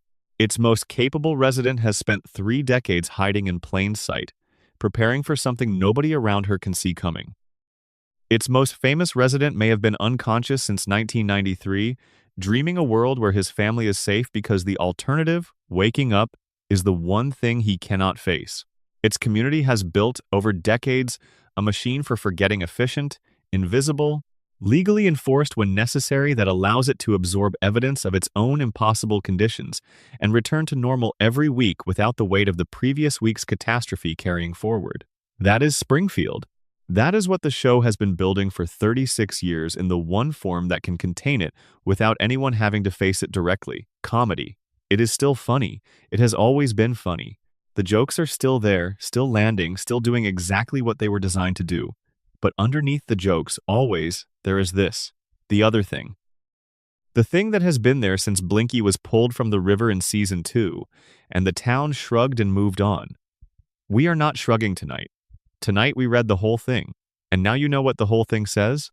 Springfield is still there. The loop is still running. The plant is still on the hill. Maggie is still watching. Sleep well. Extended analysis. The Simpsons and the architecture of American denial. There is a reason the show has lasted 36 years and 788 episodes, and that reason is not just quality, though the quality during its peak seasons was extraordinary. The reason is recognition. Deep, uncomfortable, viscerally accurate recognition of something that American culture carries around with it and rarely looks at directly. Springfield is not a satirical exaggeration of American life. It is a precise depiction of it. The nuclear plant on the hill, leaking its invisible contents into the water supply, while the people below go about their daily lives without the vocabulary or the political conditions to address what is happening to them. The billionaire so integrated into the infrastructure of daily life that his removal is structurally incompatible with the continuation of that daily life. The school that has had its budget stolen, the retirement home that has been undermined, the working man who keeps his head down because the alternative is losing the one thing that keeps the family together. The brilliant child who gets punished for her intelligence by a community that finds intelligence threatening. None of this is invented. All of it is observed. The Simpsons took the American experience of a particular economic class in a particular era and rendered it in animated form, pushed the elements to their logical extremes, and produced a portrait so accurate that 36 years of engagement with it have not exhausted its relevance. The genius of the show's form is that by rendering all of this as comedy, by insisting on the light register for every depiction no matter how dark the underlying observation, it made the portrait bearable. You can laugh at Springfield. You can watch Homer stumble through his days and find it funny, which means you can watch the portrait of yourself that Springfield holds and find it funny rather than devastating, which means you can keep watching, which means the portrait keeps being held. The alternative, a show that depicted exactly what The Simpsons depicts but in a serious register, would be unwatchable. Not because the material is wrong, it is right, but because the register of comedy provides the distance that makes it possible to engage with. Satire at this level works by making its audience laugh at things they would refuse to face directly. The laugh is the distance. The distance is what allows the facing. But the facing is still happening, under the laugh. You are still looking at the portrait. You are still, at some level below the level of comfortable comedy consumption, recognizing yourself in what you see. The plant is your plant. The billionaire is your billionaire. The worker who keeps his head down is you, in the ways that you keep your head down about the things in your life that are too expensive to confront directly. The brilliant kid who gets punished for it is the part of you that knows things you have learned not to say out loud. Springfield is your town. It has always been your town. That is not a metaphor. That is what the show has been building for 36 years. The most accurate mirror of American life that popular culture has ever produced, wrapped in comedy so that you can look into it without flinching. And now, having looked at it closely enough to see what it actually contains, the contamination, the immortal billionaire, the dreaming man, the silent genius, the broken family, the community that votes to maintain its lies, you get to decide what to do with what you see. Springfield made its choice a long time ago. It chose to keep its eyes down, to keep the plant running, to keep the loop going, to keep the family frozen in the permanent present where nobody ages and nobody leaves, and the beer is always cold and the television is always on, and everything is fine in the specific way that fine has always meant in Springfield. You are not in Springfield. You have the option they do not have. You can keep your eyes up, but that is a question for the morning. Tonight, it is enough to know what is there, to have read the document, to understand what the accumulated evidence of 36 years of American television has been pointing at, patiently and consistently, from behind the comedy, through the jokes, in the shape it has always been trying to form. Springfield is still there. The loop is still running. Maggie is still watching. And somewhere in a hospital bed in Springfield General, if the most internally consistent theory about this show is correct, a man who went under in April of 1993 is still dreaming about the family he loves. He is dreaming about Bart still being 10, about Lisa still playing her saxophone, about Marge still choosing him every morning, about Maggie still being small enough to hold. The dream goes on because he will not let it end. Because ending the dream means finding out how much time has passed.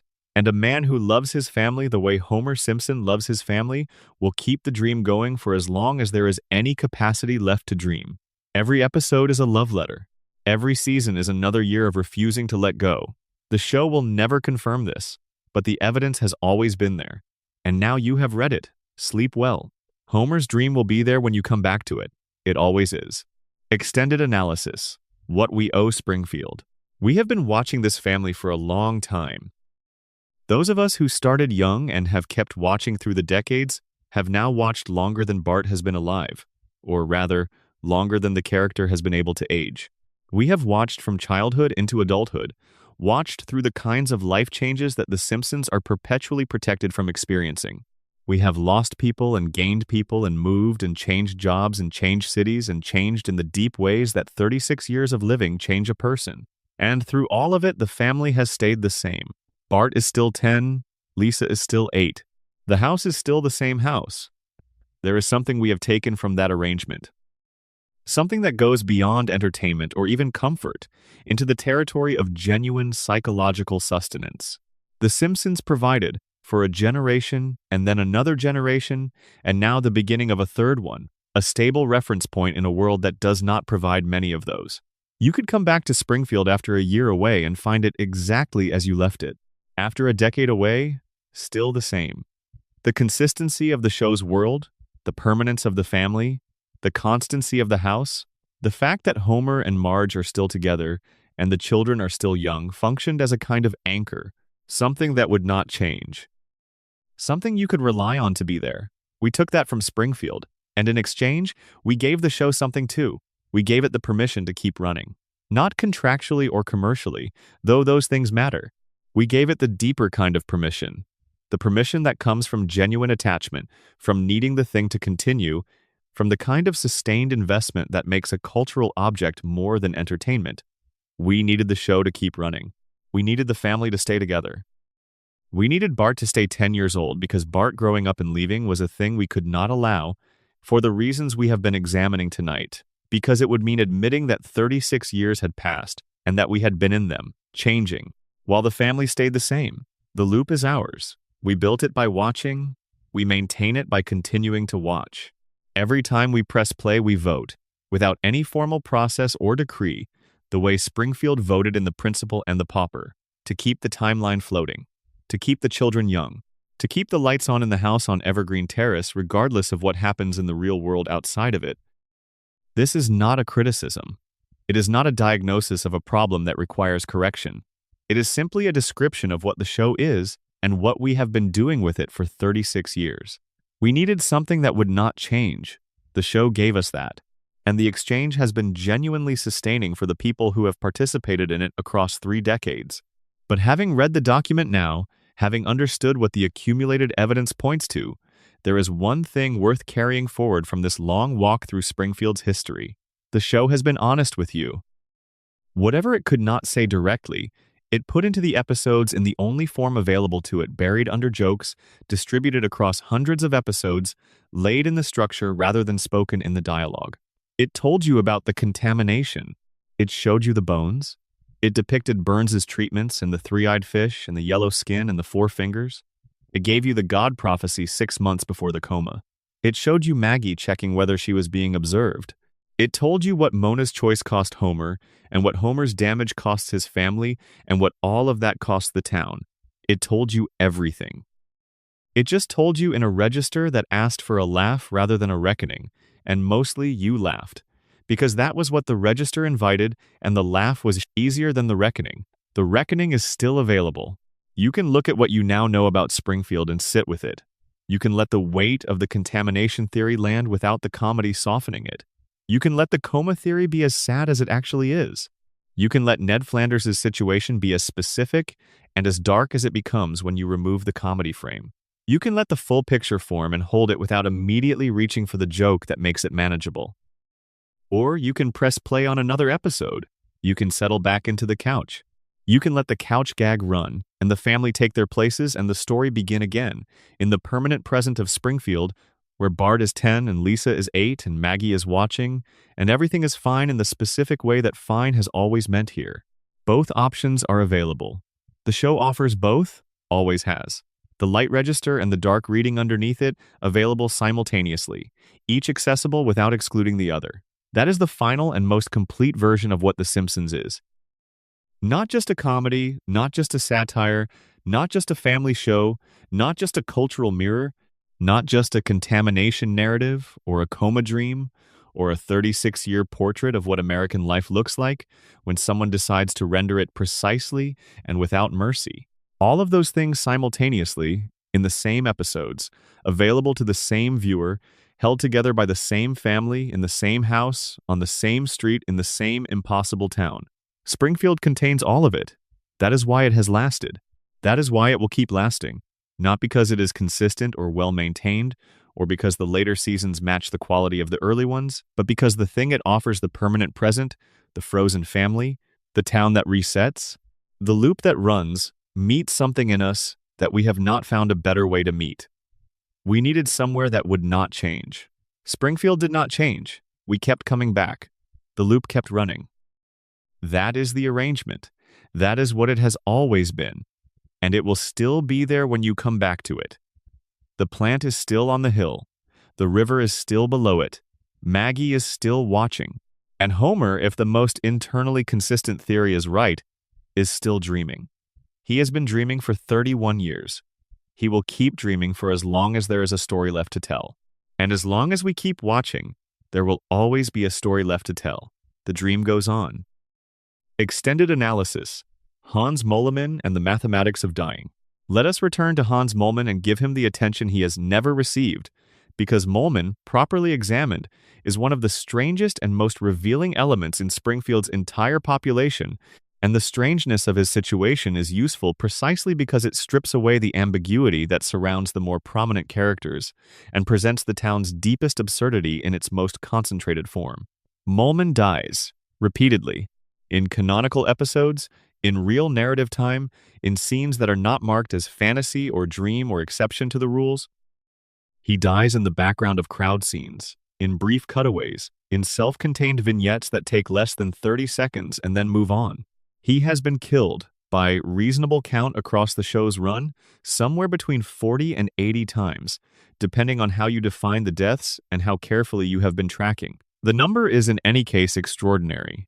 It is an extraordinary number for a background character who appears in perhaps 5% of the episodes across the show's run, who has never been the main subject of a storyline, who exists primarily as a visual gag with a specific and well-established rhythm, and then he appears in the next episode, intact, without comment, without any acknowledgement that he was killed in the previous episode or the one before that or any of the others before that.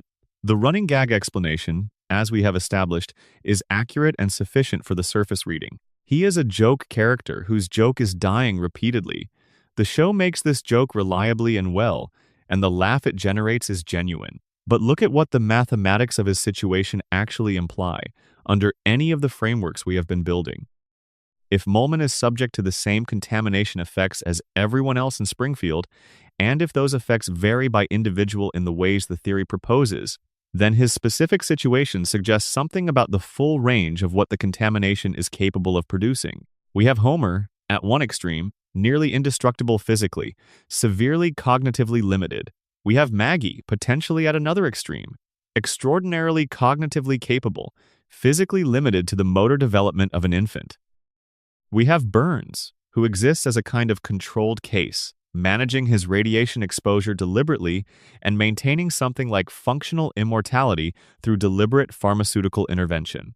Moleman appears to represent what happens when the biological dice land differently than any of those. His body does not merely heal from damage. His body does not merely resist damage. His body appears to reconstitute itself after damage that objectively terminates biological function. He dies.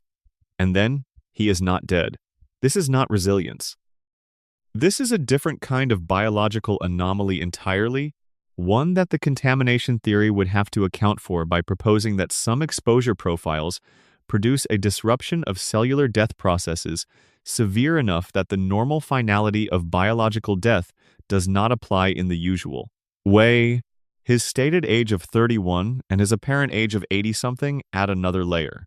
The contamination that produced his apparent immortality also appears to have accelerated his aging catastrophically, aging him into apparent extreme old age decades before his actual biological age would produce that appearance.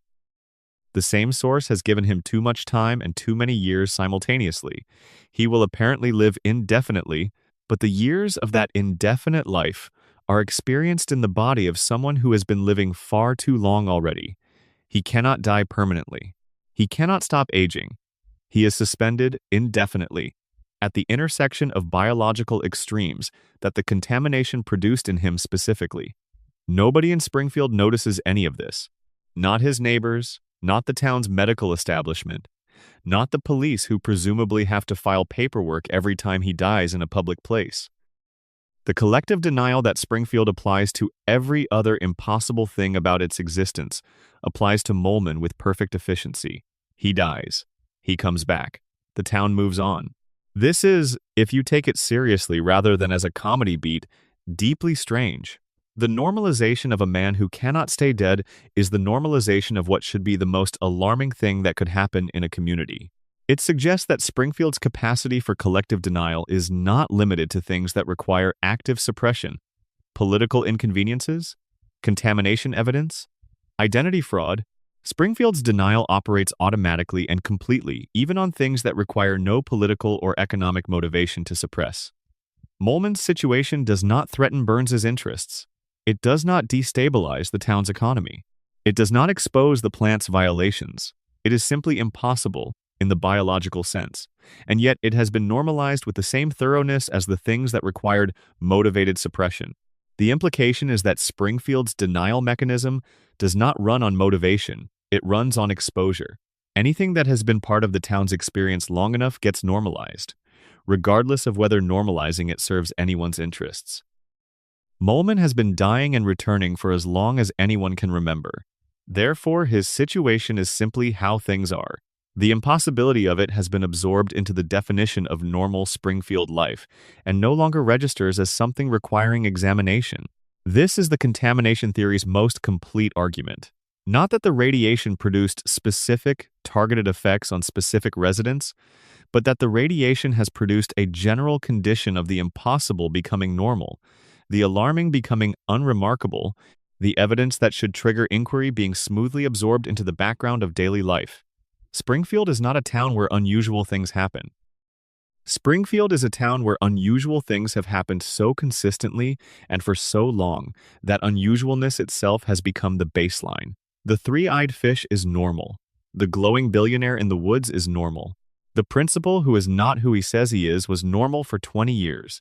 The man who cannot stay dead is normal. When unusualness is the baseline, the capacity to perceive anything as unusual is gone. And a population that cannot perceive anything as unusual cannot ask why unusual things keep happening, and a population that cannot ask why cannot follow the why to its answer. The radiation theory's deepest claim is not about biology, it is about epistemology.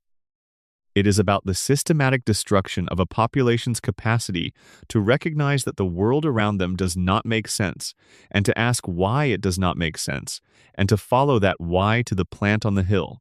Molman is the purest expression of this. He is so completely outside the bounds of normal biological possibility that his situation should constitute overwhelming evidence all by itself. A man who dies repeatedly and returns is evidence of something. That something is either the most extreme form of the contamination's biological effects, or the most extreme expression of the town's capacity to look directly at the impossible and absorb it without response. In either case, Springfield's relationship to Molman tells you something important. It tells you that the town has fully and completely surrendered the capacity to be surprised by its own impossibilities. Whatever the contamination has done to the residents, whatever the collective denial has accomplished, the outcome is a community in which a man who cannot stay dead is simply a familiar face in the background. Part of the scenery, part of what Springfield is. That is how thoroughly this town has been lost. Extended analysis. Ned Flanders and the wages of righteousness. We said that God talks to Homer and ignores Ned, and this is true, and the show demonstrates it with the quiet consistency that characterizes its most deliberate observations. But there is more to say about Ned Flanders, because the full picture of what the show has done to him is darker and more specific than any summary can capture. Ned has been damaged in a way that is different from the way everyone else in Springfield has been damaged. Homer was damaged by environmental contamination and childhood loss. Maggie was altered in a direction the show declines to call damage. Burns has been sustained artificially past any natural endpoint. Mona was damaged by circumstance and by Burns's deliberate persecution. But Ned was damaged by people who loved him and thought they were helping. His parents meant well. They were committed to a philosophy that rejected conventional discipline, and they believed, sincerely, that their approach was better for Ned than the alternatives. The psychiatrist they took him to also meant well. The behavioral modification was performed with genuine therapeutic intent. Nobody in the narrative of Ned's damage is a villain in the conventional sense. Everyone who contributed to it believed they were doing what was best for him. This makes it worse, not better. The damage that comes from malice can be assigned somewhere, can be made into a story with a clear antagonist, can be addressed through confrontation or resistance, or the simple clarity of knowing who did this. The damage that comes from misguided love, from people who meant well but got it wrong, cannot be addressed in the same way. You cannot confront your parents for loving you badly. You cannot be angry at the doctor who treated you with genuine care and simply used techniques that produced outcomes nobody intended. Ned's kindness cannot be challenged because it was installed by people who were trying to help him. His inability to express anger cannot be confronted because it was engineered by people who believed they were saving him from something worse. His faith cannot be questioned because it is the only thing holding together the weight of everything the removed circuitry can no longer process. The show has depicted Ned's situation with enough consistency across enough seasons that what emerges is not a character note or a recurring gag or a theological joke, but something that has the texture of a genuine portrait, a man who has spent his entire life performing goodness because the alternative, the person he actually is underneath the programming, is someone that neither he nor the world around him has been equipped to safely encounter. The psychiatric treatment was not performed on a bad child. It was performed on a child whose authentic characteristics did not fit the world around him, and the solution was to replace those characteristics with ones that fit better. The result works, in the narrow sense that Ned functions in society and is by most external measures successful, but the cost of that functioning is carried entirely by the person doing the functioning. What Ned Flanders represents in the full context of Springfield is the specific damage that comes from a community's requirements being imposed on an individual before they are old enough to consent to those requirements. Springfield needs Ned to be a certain kind of person, not because anyone sat down and decided this, but because the community functions better, is more comfortable, imposes fewer demands on the people around him. When Ned is patient and kind and forgiving rather than angry and honest, and capable of direct expression, the psychiatric intervention produced a Ned that Springfield could accommodate. The cost was borne entirely by Ned. This is not unique to Ned, and it is not unique to Springfield. Communities do this. They produce the people they need through the accumulated pressure of expectations and social formations, and the systematic discouragement of characteristics that do not fit the community's requirements. The difference is that Springfield's version of this process is made visible in Ned's case in a way that it usually is not. Most people do not have the specific origin story of a psychiatrist's explicit behavioral modification to point to. Most people experience the community's shaping force as something more diffuse, more ambient, more difficult to trace to a specific intervention. Ned's case makes the mechanism clear because it had a specific, identifiable form: a doctor, a treatment, a deliberate and documented change. The God problem sits on top of all of this with the weight of the specific absurdity that only the show's form could produce. Ned has organized his entire life around the premise that his suffering means something, that his goodness will eventually be recognized, that the architecture of his faith is sound even when the evidence suggests it is not.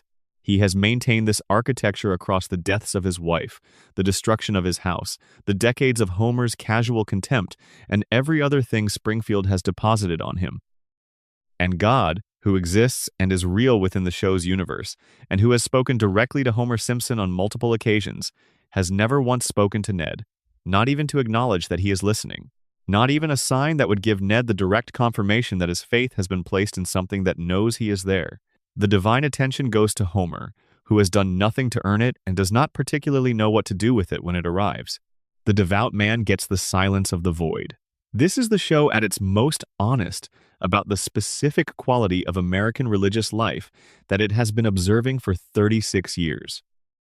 The gap between the belief that goodness is rewarded and the experience of doing everything right and receiving nothing in return. The gap between the theological framework that makes suffering meaningful and the reality of suffering that does not resolve into meaning regardless of how long you wait. Ned has been waiting his entire life for the framework to deliver on its promises. The show has not been willing to deliver those promises because the show is not in the business of false comfort, even when false comfort would be kinder. Ned Flanders is what happens when someone does everything right in a system that does not reward rightness. He is the show's clearest statement about the relationship between goodness and outcome in a world organized around other priorities. He is, in his specific and quietly devastating way, the most honest character the show has produced, because his situation forces the question that the comedy usually allows you not to ask. What does it actually mean to be good in a world like Springfield?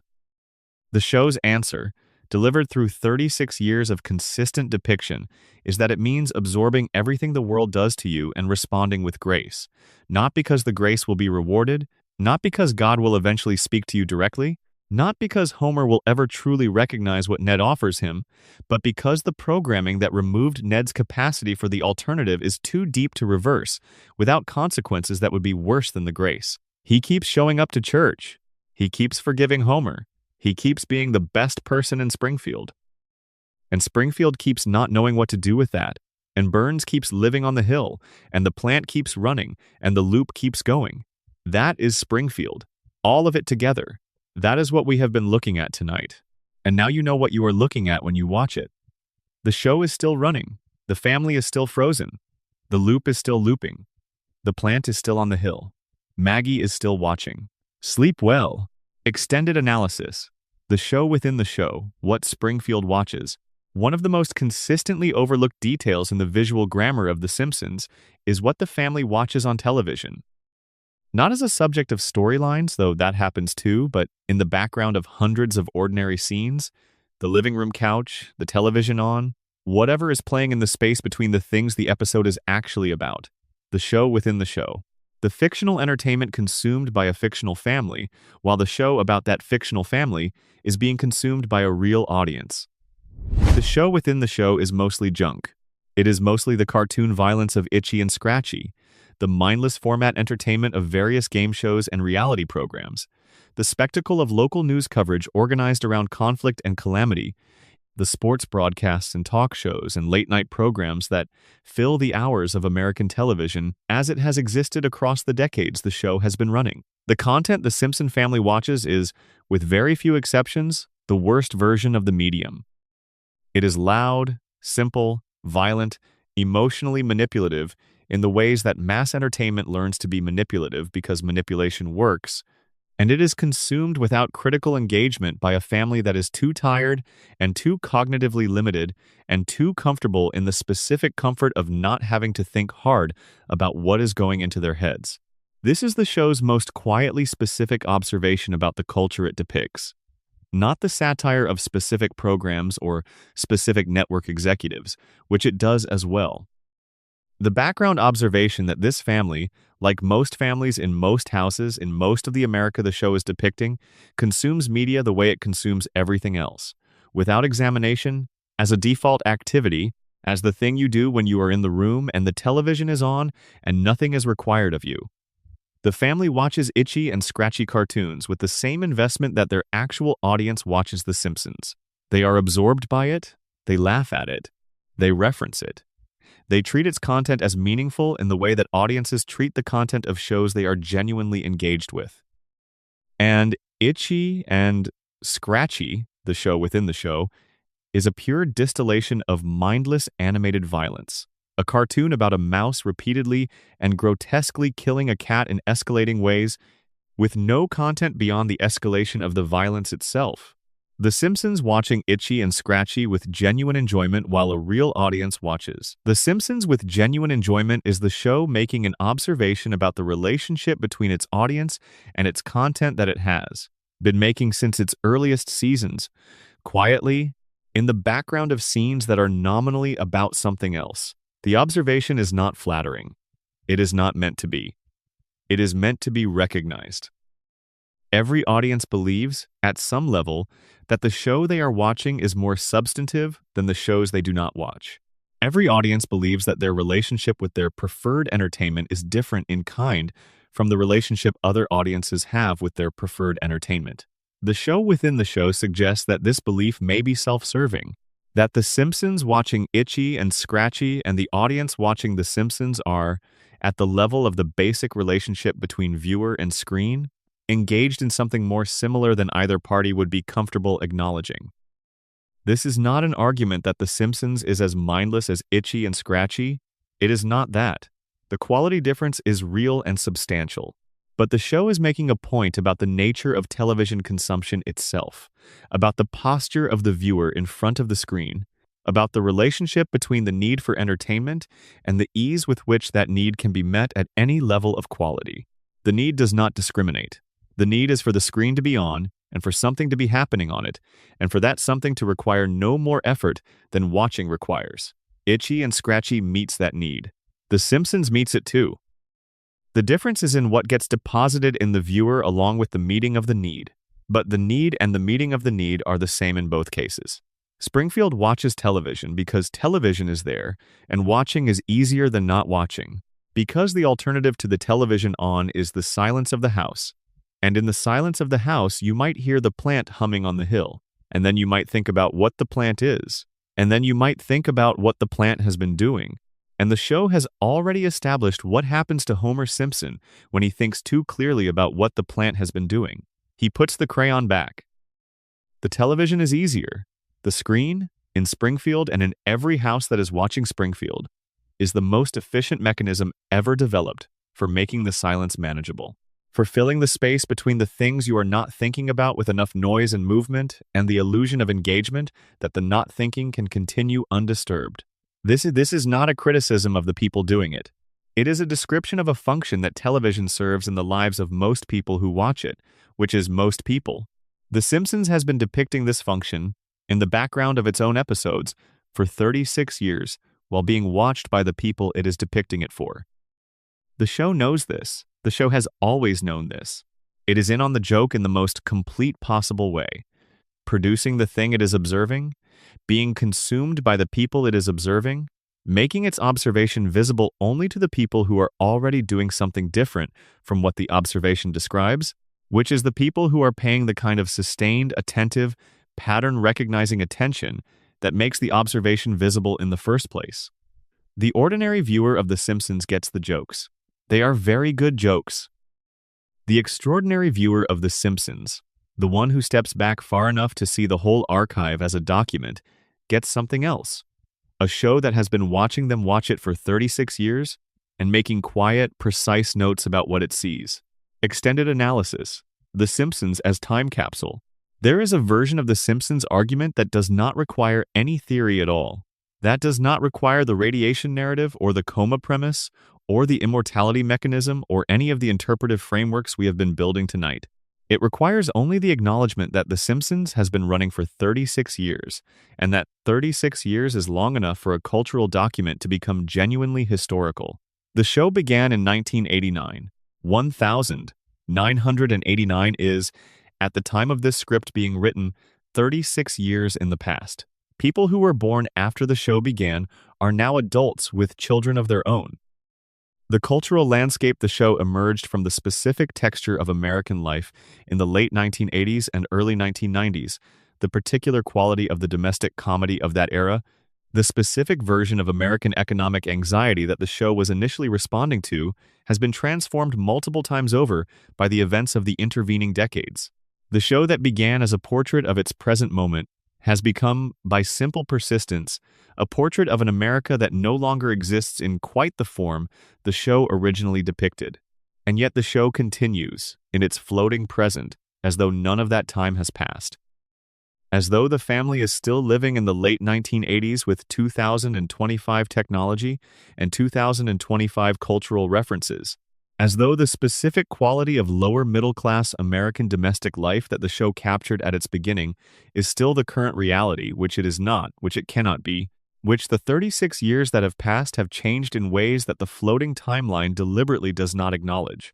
This gap between the show's persistent claim to contemporaneity and the historical reality of what it has become is one of the stranger aspects of its continued existence. The Simpsons is simultaneously a current show, airing new episodes in the present day, making jokes about present-day events and technologies, and a historical document containing in its archive an unbroken record of American popular culture from 1989 to the present. It exists in both registers at once, without any clear line between them. The early seasons, by now, feel genuinely historical. Not dated in the pejorative sense, but historical in the sense that they capture something specific about a time and a place and a set of conditions that have since changed beyond full recovery.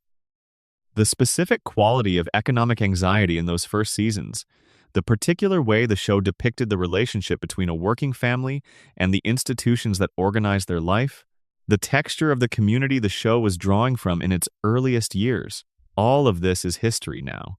In the way that any document from 36 years ago is history, carrying within it the specific conditions of its moment as well as the more universal observations that have allowed it to remain relevant beyond that moment. The later seasons contain a different kind of history. They are the record of what the show became when the world it was satirizing changed and the show had to change with it or not change and become something else, a museum piece, a nostalgia artifact, a show running past the end of its original cultural context on the strength of its institutional momentum and the genuine attachment of its audience. The debate about which of these things the later seasons represent is ongoing and unlikely to be resolved, because it is not really a factual debate but a values debate about what a show is owed by its audience across time and what it owes its audience in return. What the archive as a whole represents, regardless of any position in that debate, is something genuinely remarkable. 36 years of weekly engagement with American life. 36 years of the same family making the same jokes about the same town while the world outside that town changed completely around them. 36 years of a community deciding, week after week, to keep the loop running, to keep the family frozen, to keep the plant on the hill and the fish three-eyed, and the billionaire alive and the children young. That is a historical achievement of a kind that has no real precedent in the history of popular culture. Not the quality of individual seasons or episodes, which varies. Not the cultural impact of specific moments, which are real and significant. The simple, extraordinary fact of 36 years of continuous, consistent, weekly engagement with the same fictional world. The persistence of it, the stubbornness of it, the refusal to stop, or to age, or to let the timeline land, or to let Bart turn 11.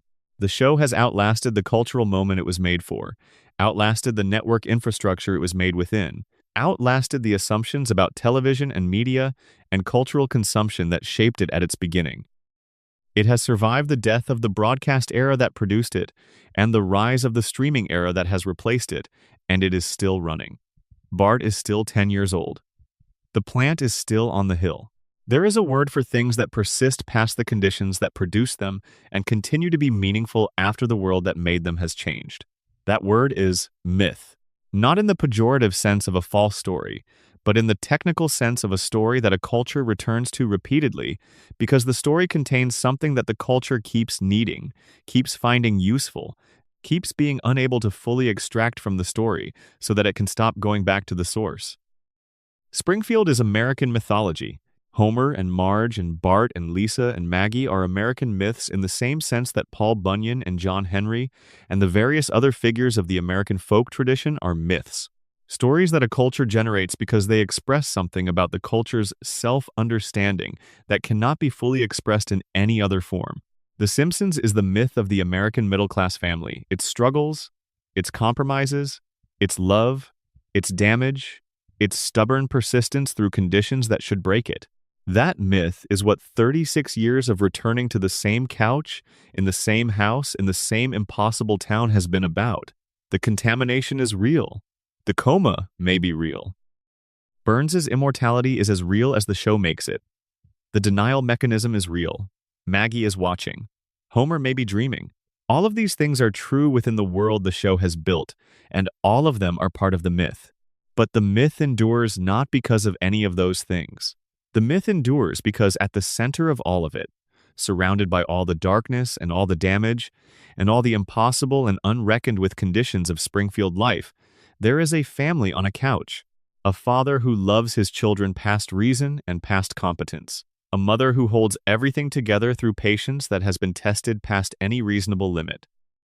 Children who are, each in their own way, trying to become someone in a world that is not organized to help them do that. That family, that couch, that house on Evergreen Terrace with the lights on, that is what we keep coming back for. That is what 36 years of returning to Springfield has been about. The loop is ours. The loop is us. and the loop will keep running for as long as we need it to run, which, if the evidence of the past 36 years is any guide, will be for a very long time. Springfield will be there when you come back to it. It always is. Extended analysis.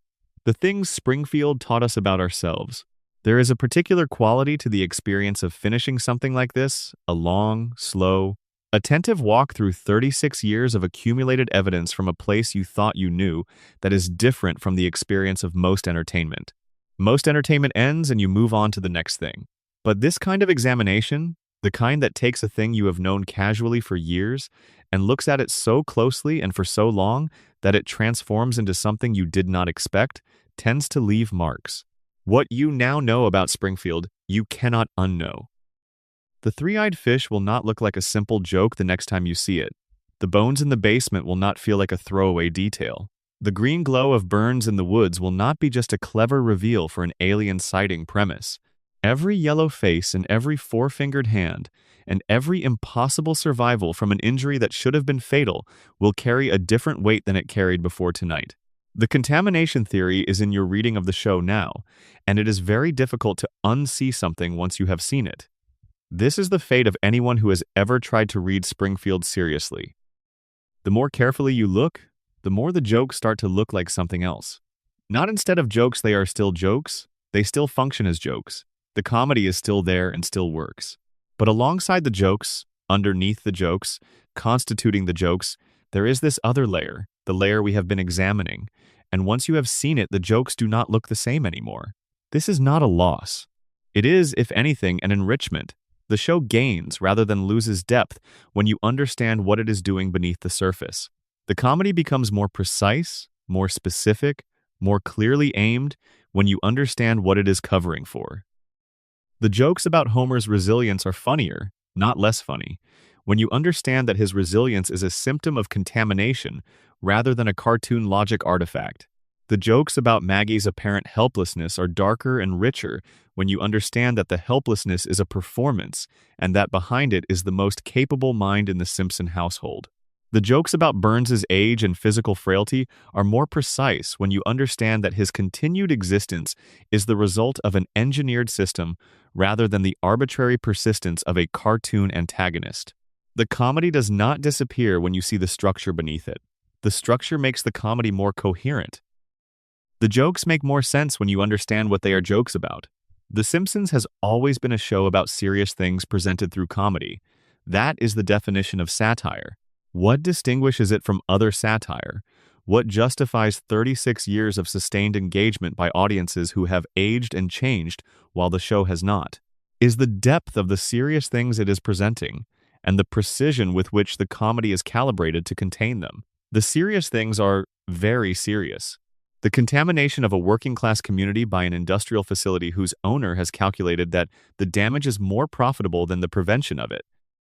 The cognitive impairment of a population through environmental exposure to the point where they cannot defend themselves from the conditions producing the impairment. The deliberate engineering of emotional damage in a child to produce a compliant adult worker. The survival of accumulated power across generations and centuries through the purchased suppression of accountability. These are not small themes. They are the themes of American life in the industrial era, rendered with enough specificity and enough accumulated detail to constitute something more than satire, something closer to testimony. The show testified to what it saw, across 36 years, in the form it was equipped to use, which was comedy. It could not testify in any other form without losing the audience's willingness to receive the testimony. Comedy was the form that made the testimony receivable. The jokes were not the point. The jokes were the mechanism by which the point could reach you without triggering the defenses that serious points tend to trigger. This is what great satire always does. It tells you the truth in the only form that allows the truth to be heard. And the form it uses is the form that makes you laugh at the truth before you have had a chance to decide whether you want to hear it. You heard it. Across 36 years of watching, you heard it, the way you hear things, without quite knowing you heard them, in the background of the experience, under the comedy, in the accumulated weight of the pattern. And tonight, for however long this has been running, you heard it more directly. You followed the evidence, you read the document, you understood what the whole thing says. Springfield is still there. The loop is still running. The family is still on the couch, but you are not in Springfield. You are outside it, looking in. You can see what the residents cannot see. You can read what the town has agreed not to read. You can follow the evidence where it leads, which the contamination has made sure the residents cannot do. That is the difference. That is the only difference. You are on this side of the screen. They are on the other side of it. And on this side, the evidence is visible, the pattern is clear, and the thing the show has been trying to say for 36 years is finally completely audible. Springfield is a contamination zone. Burns is too expensive to die. Homer may be dreaming. Maggie is watching. The truth has been exiled on a train. The location cannot be found on any map. The children will not age because the loop requires them not to. The plant will stay on the hill because the town cannot afford to turn it off. And we will keep watching because the loop is ours, because the family is ours, because the house on Evergreen Terrace is ours. In whatever way the things we love without being able to stop loving them are ours, the show will be there when you come back to it. It always has been. It always will be. The plant hums on the hill. The river moves below it.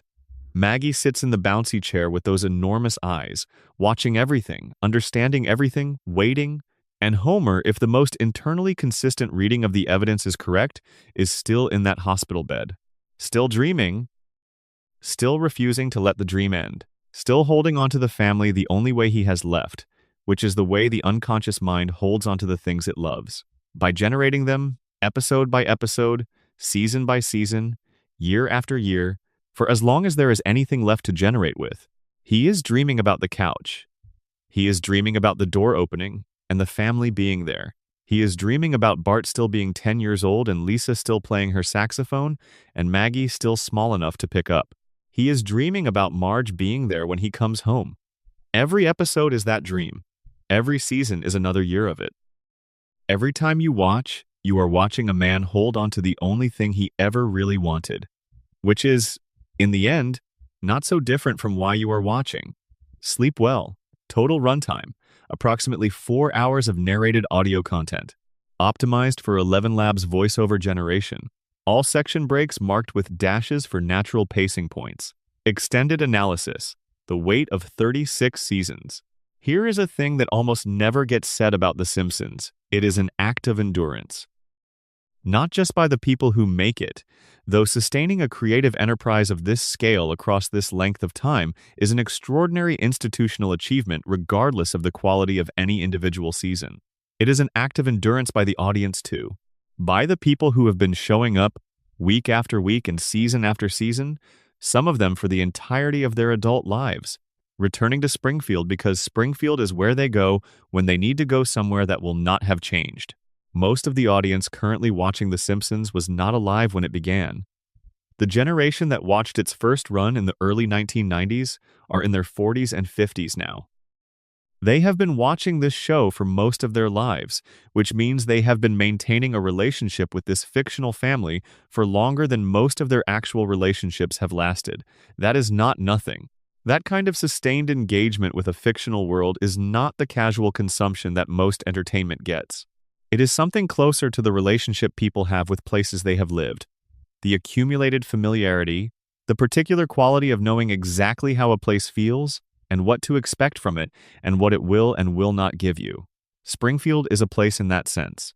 Not a real place, obviously, but a place in the psychological geography of a generation of Americans in the same way that the neighborhood you grew up in is a place in your psychological geography, formed in you during a formative period, associated with specific experiences and specific feelings, accessible through memory in a way that produces something that functions at the experiential level, like return. When you watch The Simpsons and feel the specific quality of familiarity that the couch gag produces, that is not nostalgia in the conventional sense. It is something more like the feeling of entering a space you have been in before and finding it as you left it, the relief of the unchanged. The particular comfort that comes from a world that was exactly this way the last time you visited, and is exactly this way now, and will presumably be exactly this way the next time too. This is what the show has been giving its audience for 36 years. Not just comedy, not just satire, not just the specific pleasures of watching very skilled people do creative work at a high level. The feeling of a place that will not have changed. the reassurance of permanence in a world that is otherwise defined by its continuous, accelerating change. The America that The Simpsons began in is barely recognizable as the same country that exists now. The economy has changed. The media landscape has changed. The political culture has changed. The technology has changed. The specific texture of lower-middle-class American domestic life that the show captured at its beginning, the quality of the anxiety, the specific nature of the compromises, the particular relationship between the family and the institutions that organize their life has been transformed by 36 years of forces that the show has been observing and depicting even as those forces change the observation platform from underneath it. Through all of that change, the family has stayed the same. Bart has stayed 10. The house has stayed the house. The plant has stayed on the hill. And the audience has kept coming back through all of it, because the thing that was not changing was the one thing in the culture that was not changing. And that stability, even fictional stability, even stability explicitly acknowledged to be the result of a production convention, rather than any genuine property of reality, was worth something. It was worth a great deal, actually. It was worth 36 years of weekly return. It was worth the accumulated hours of engagement that have made The Simpsons the most watched animated series in the history of American television. It was worth the cultural embedding that has made Springfield a reference point for people who have never watched a complete episode, who encountered its vocabulary and its images and its particular way of engaging with American life through osmosis rather than direct viewing. The show earned that, not through the quality of any particular season, though some seasons earned it on their own terms, through the provision of something that the audience needed and that almost nothing else in the culture was positioned to provide, a stable reference point. A thing that would not change. A family on a couch, in a house, in a town, that was always going to be there when you came back to it. That is the gift. That is what 36 years of Springfield comes down to, underneath all the theories and all the evidence and all the darkness we have examined tonight. A family that stays. A house with the lights on. A town where the children do not grow up and the loop does not break and the beer is always cold and the television is always on and nothing you love has to end. We have been taking that gift for 36 years, and the question of what we owe in return, whether gratitude, whether attention, whether the willingness to look at what the show is actually showing us rather than just what it is offering us, is a question that each person who watches has to answer for themselves. Tonight, you looked, you paid attention, you read the document. Now you know what Springfield actually is. You know what it has been showing you. You know what the accumulation of 36 years of evidence points toward. Take that with you when you sleep. Let it settle. Let Springfield be what it is in the quiet of the night, with all its impossible conditions, and its damaged population, and its immortal billionaire, and its unconscious dreamer, and its silent genius, and its tire fire, and its three-eyed fish, and its plant humming steadily on the hill above, the river. Let it be what it is, fully. Without the comedy softening it or the format conventions explaining it away. And then, when you come back to it, when you press play on another episode, and the couch gag runs, and the family takes their places, and Springfield reconstitutes itself in the permanent present that has been its home for 36 years, let yourself enjoy it too. Because the darkness and the joy are not opposites here. They are the same thing, held in the same vessel, by the same family, in the same impossible town. That is what great storytelling does. It holds the whole thing, the darkness and the warmth, the evidence and the love, the contamination and the couch, the dream and the dreamer. Springfield holds the whole thing. It always has, and it will be there, the whole thing, when you come back.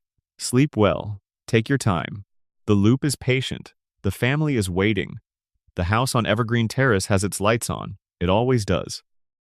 A note on Springfield's music. There is one more element of Springfield's world that has never received sufficient attention, and that is the soundtrack of daily life in a contaminated town. Springfield has a specific sonic identity that runs under every episode, under every scene, under the dialogue and the comedy and the dramatic moments and the quiet ones. It is the music.